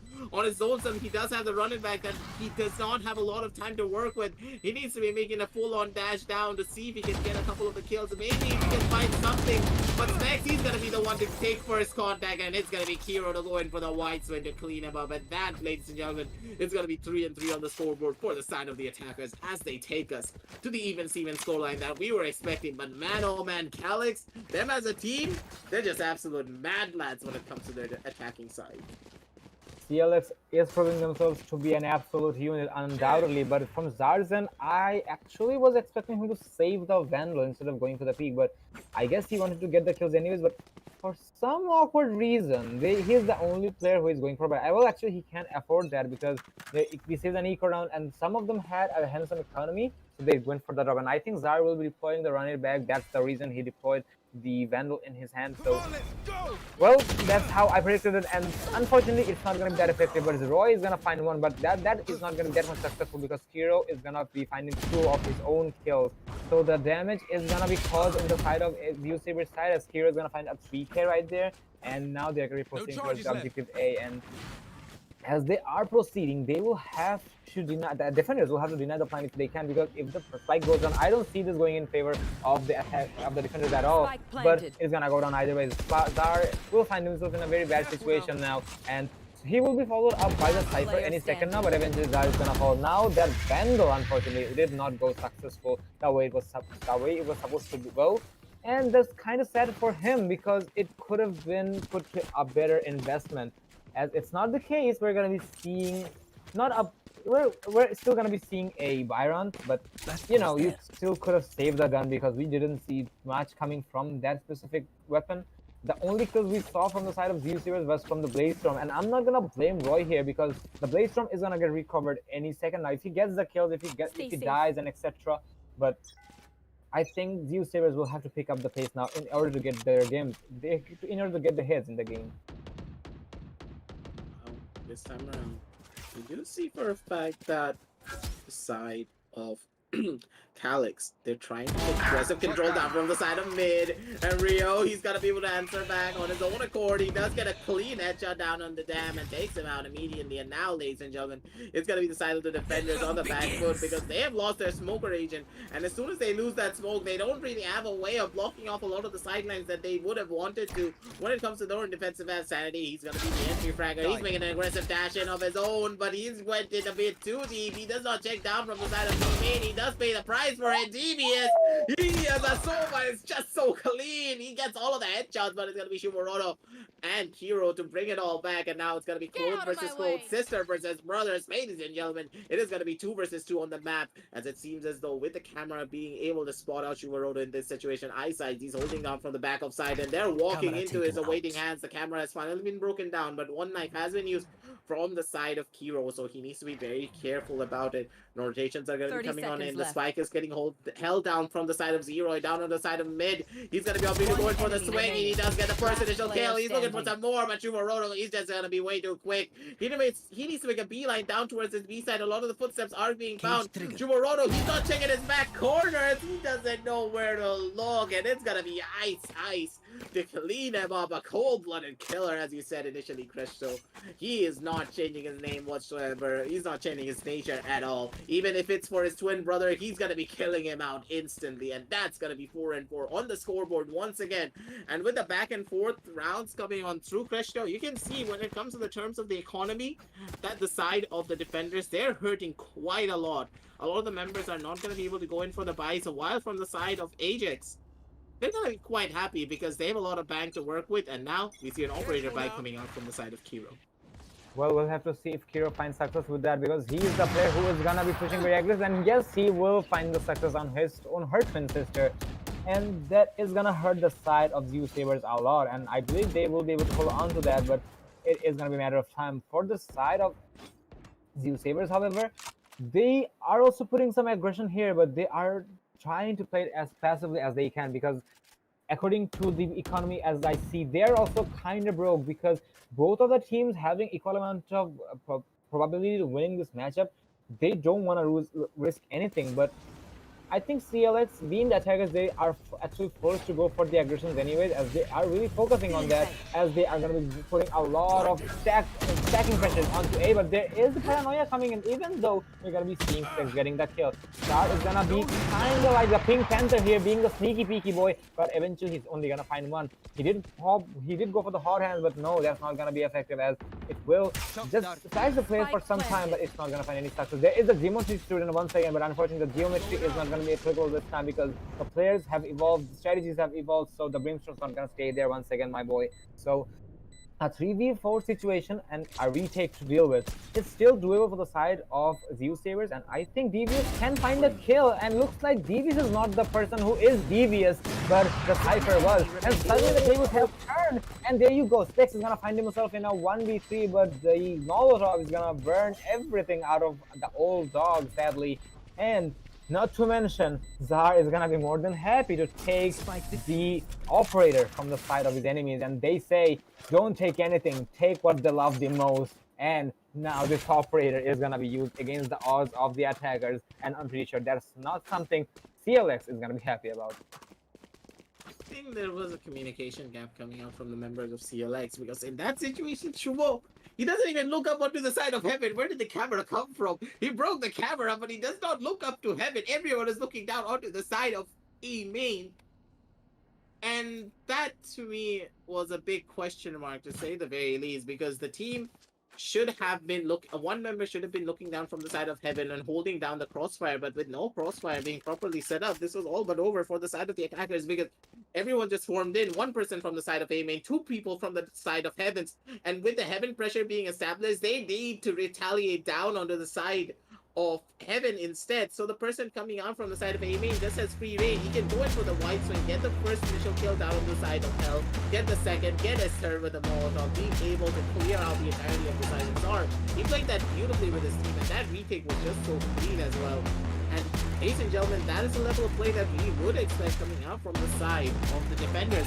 But once again, you have to remember that the side of the defenders did lose out on 3 of their members. So when it comes to the terms of the economy, yes, Roy is going to be able to get a buy for one of his teammates, but in the long run, their economy is not really looking that pretty. But now, moving on down to this round, if they're able to win it out, they're going to be able to establish their economy even more and create the snowball effect that we know and love to come out for their side. And they should be able to close out this half, taking a comfortable lead against the side of Calix. But if Calix are able to win this one out, they deny the operator once again, and they deny a heavy economy advantage that could be coming out from the side of the defenders. Basically, it's a do or die round for both of these teams, because whichever team wins out on this round basically dictates the pace for the rest of this half. Well, for now, we will have to see which team is gonna pick up the pace and which will lose. And as we see the attackers stacking up on the mid area, but I don't think that is gonna be the primary objective to push up there, because that is gonna be proved to be fatal if they do so. Even though they can find some success to the market area, but I don't know how they're gonna be playing it. And eventually, they are gonna be stacking up onto the B main area, because the Cypher is gonna be the one who's gonna be pushing up. And for some awkward reason, I see from the side of CLX, the duelists are not the leaders here, or should I say they're not leading the way. And you know, as a duelist, you're supposed to lead the way for your teams, because you have the capability to take the frags and all, but that's not applicable for the side of CLX. And I've seen this for the previous 3 maps. They are good when it comes to taking the frags, but aside from taking the frags, you are supposed to get the entries as well, my man. And I think they heard me, that's why there is the layers coming in, and there is the dashes coming in as well. It looks like they are gonna be successful when it comes to taking the control of the objective, but there's a 100 tree coming in, and the Jet is gonna find him so many people, as the 100 tree is gonna target so many people, and he's gonna find However, is gonna find what? Wait, that was a trap wire kill. Question mark? Yes, it was, and I really wonder whoever was trapped to that wire, wasn't he paying attention or something? But okay, that's how the round is gonna be, my man. We're gonna be seeing Zeusaberz picking up the pace, and they're gonna be having a pretty much guaranteed breathing zone after halftime. 6-4 the scoreline, and even though the Cypher was not looking forward for the rampage, he did find the rampage, and he did find a lineup, I presume, onto the catwalk area of the B side. But I still wanted to know, how did that wire work out? But I guess we'll never know. And that is gonna be putting Zeusaberz on a very solid lead, as we mentioned. And back to you, Aggressive. Specs has gotta be pretty mad about that, because he got that kill down to Ice Ice, and he's like, I'm gonna live, I'm gonna survive, but in the long run, he did die to the trap wire. And I do believe that Specs, him in that situation, was trying to get that kill down onto the member down in Boathouse. He was able to get the trade-off, but in the very end of it all, he was not able to save his own life, because the trap wire was placed down in a pretty conspicuous angle. that he was not able to flick on in time, and he did pay the price for it. A beautiful placement coming out from the side of Ice Ice to catch his opponents off guard, that is for sure. But now, as I stated before, it is a do or die situation for the side of Team Calix, and they need to be careful about it all, as the push is going to be coming on in. But Roy, he knows what's up. He's not going to be missing his shots this time around. The flashes are going to be coming in from the side of Sar. Sar, he's able to find one, but he knows for a fact that one member did make an aggressive push down onto the side of Hell, and it is going to be Sar biting the bullet in that situation. He's going to be giving up control of the side just now, but still the retake situation is very much possible. Like Hero, he's going to be under Hell, and he hits the headshot straight onto the head of Devious. But from the back end, it is going to be Dan being able to find one, but Shumaroto's going to be there instead to take it all away.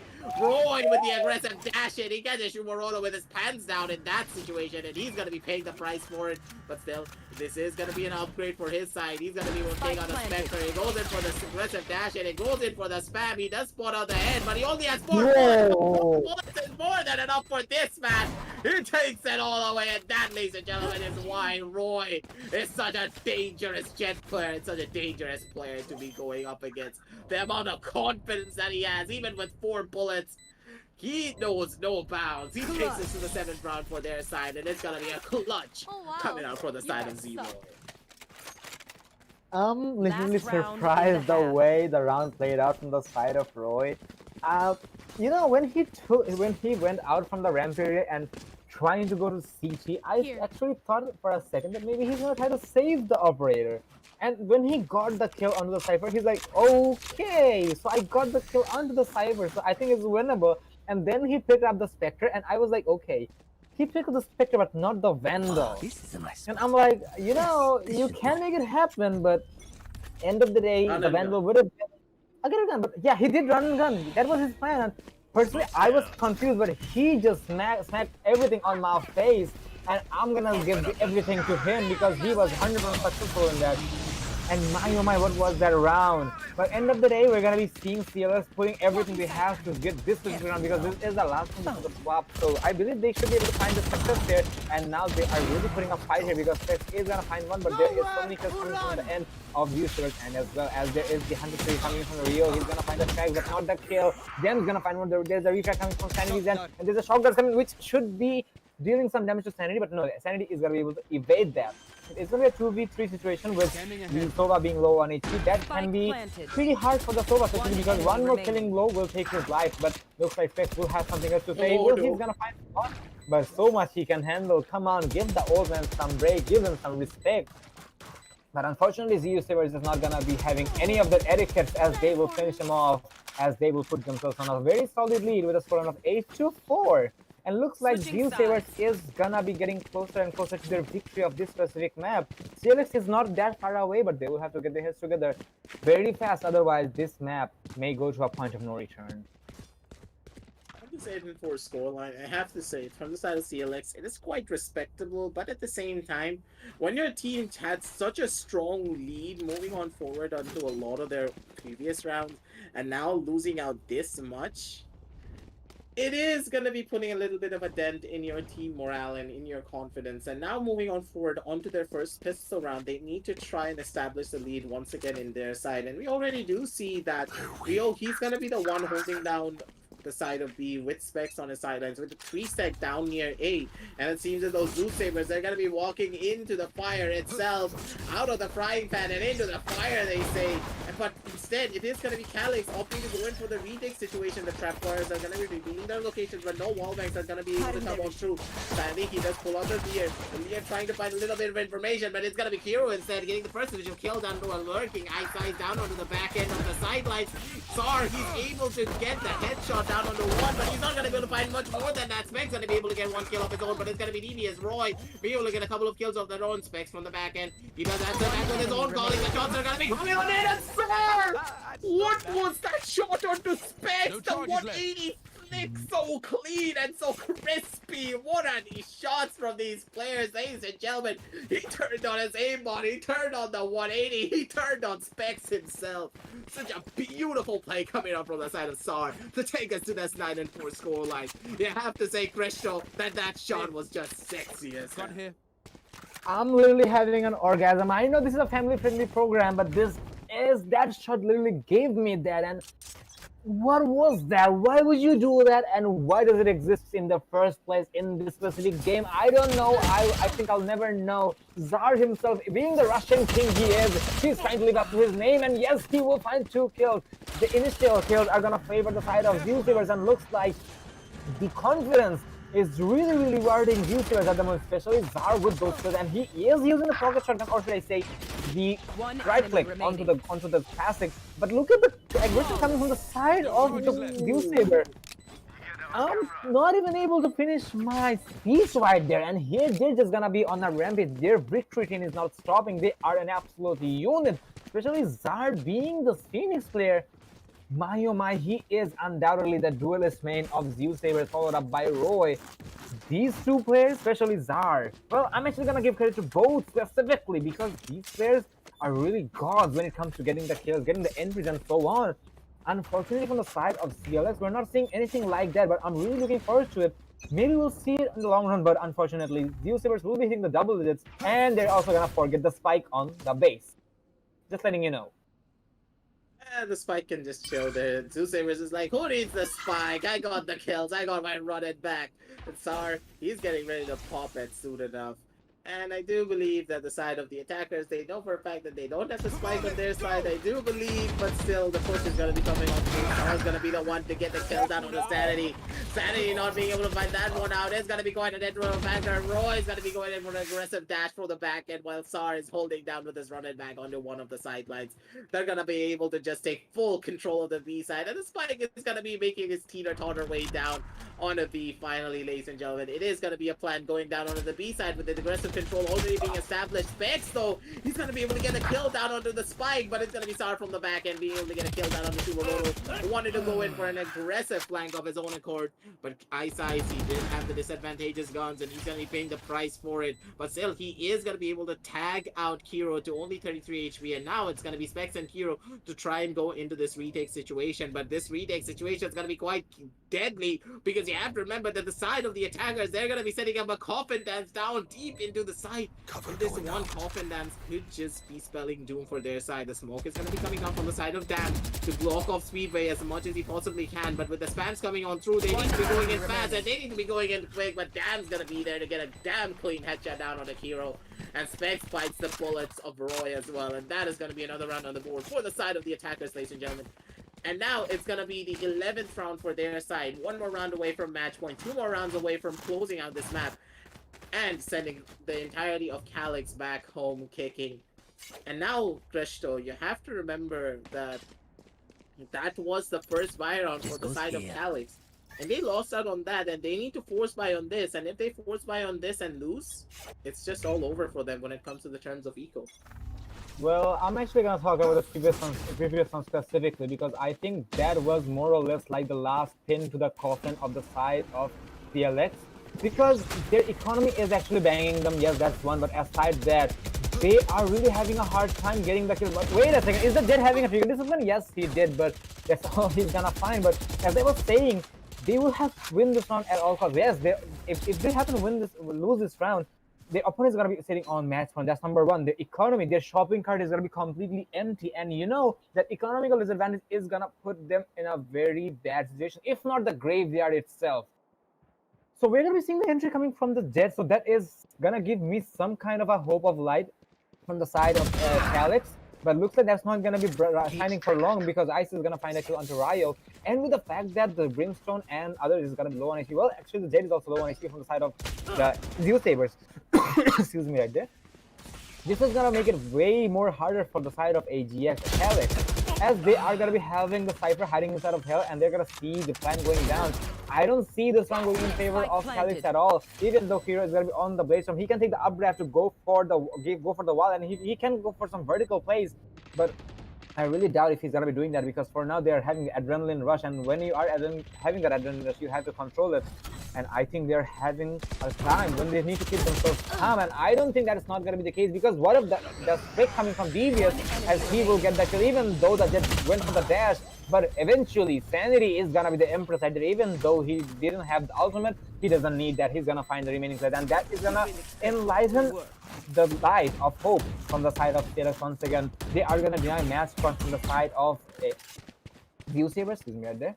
And this is actually a this was a very needed round from the side of Zeusaberz, because if that happened and if it went to the side of Zeusaberz, I'm gonna be honest, it would have went to a point of no return. Hopefully for AGX Calix, they're really gonna be keeping themselves alive in this situation, and kudos to them. They're gonna be putting it further and further. That is for sure, and that round itself is going to be the momentum shift that they needed in their favor. But at the same time, you have to remember that when it comes to the terms of the eco, they're still going to be hurting heavily, but at least they're going to be able to bring out the rounds. And personally, as a caster, I always put a lot of emphasis on the economy, because at this high level, it's not about the amount of rounds that you are down. It is more about the economic disadvantage. If you as a team do not have the eco to work with, that basically means that you're going to be on the back foot just a little bit too much. But now with headshots coming on down from both of the sidelines, it is going to be Cypher and Sanity being extremely low on their own accord, not really being able to get a lot of information to work with. It's going to be coming on through, and the 100 Fury has been popped, and with the spam coming on down from the back end of it all, the tags actually coming down onto the side of Specs. Specs gets tagged out by the 100 Fury. He gets damaged quite a lot, and now, ladies and gentlemen, it's going to be a push coming down with the Flame Wall in hand. Sorry, he places the Flame Wall to see if he can get a little bit of information. The spams are going to be coming on down. The Molotov's going to get popped as well. Next, he needs to make a bold dash out of that angle, but he's going to get caught off guard, and now, ladies and gentlemen, it's going to be 5 versus 2 on the map. Calix, they're on the back foot. Hero, he does spawn out Sar, but the headshots are not going to be coming out from him, and the spray instead takes him out. Ladies and gentlemen, this is all but over for the side of Calix, as it's going to be the 12th round on the board for the side of Zeusaberz. They take a flawless round to take us to match point as well. And it's going to be an absolutely beautiful showing of skill and coordination coming out from all of their members. The peaks, the drones, the Hunter's Fury, just so clean and so crispy that the entirety of Calix, they had no answer for any of it. I personally feel very bad for Specs at the moment, because come on, give him a break, man. He was tagged by the Hunter's Fury, then he was hiding inside the smoke, trying to be the smoke criminal, and then the molly came in, and when he tried to evade the molly, he just ended up in the crosshair or the iron sights of the Phoenix. I'm just feeling bad for this guy, man. What can I say? But I think Calix can still make it happen, and look like they're gonna be able to make it happen after all, as they're gonna find the entries and their defense back. Their shopping cart was pretty empty considerably, but they're still gonna be able to find themselves on the top when it comes to manpower. That garden push was actually such a bloodbath, and what is that? I really want to know, but ISIS is gonna destroy his neural set, and now this round can be winnable by him because he knows exactly where his opponents are. But from the side of Sanity, because our Empress, and now I'm gonna be honest, he has to use the Empress right now, because it's now or never. ISIS, if he happens to go for wait a second. Oh, no. There is 300 IQ plays coming in. Sanity is gonna get so bamboozled if he happens to see, wait a second, there's nobody in B.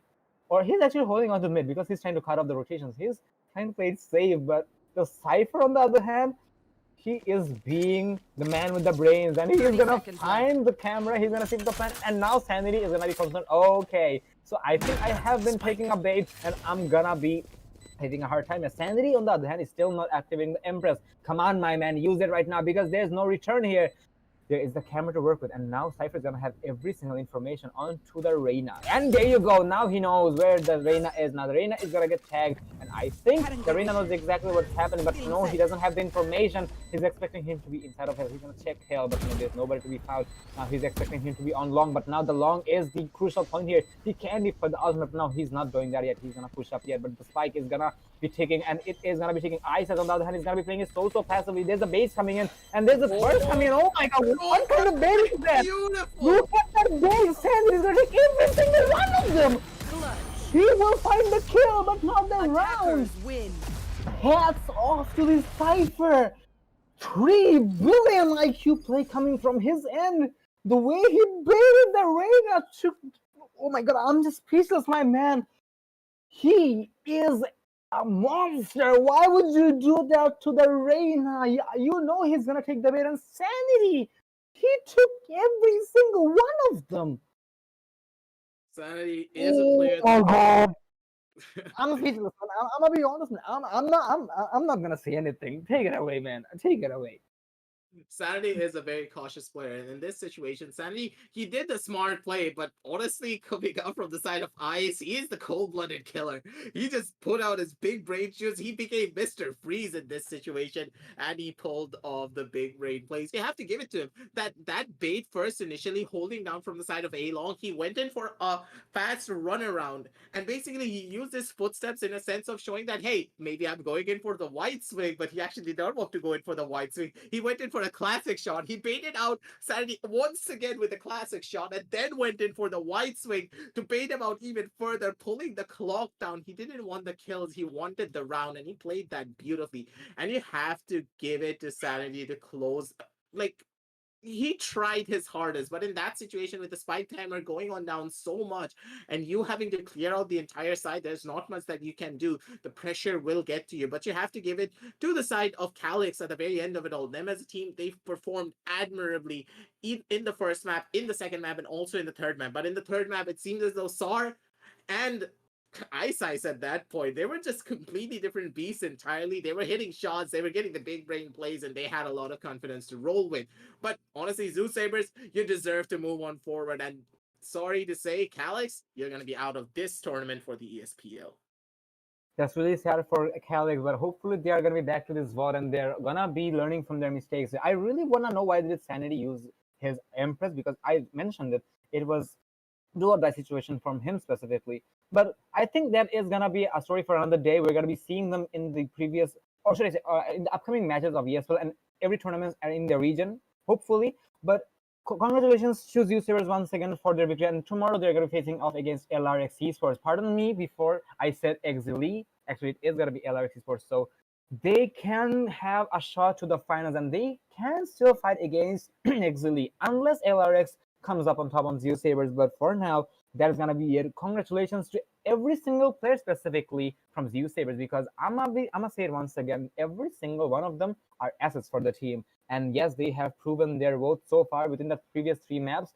Even though the second map still has had a very beastly performance, but on this last, Zeusaberz just picked the pace up. And that being said, that is gonna be concluding everything for now. We hope our lovely viewers enjoyed the matchup, and we hope to see you guys keeping up with us in the future as well. I hope you guys had a very nice day, especially on the Mother Tongue Day.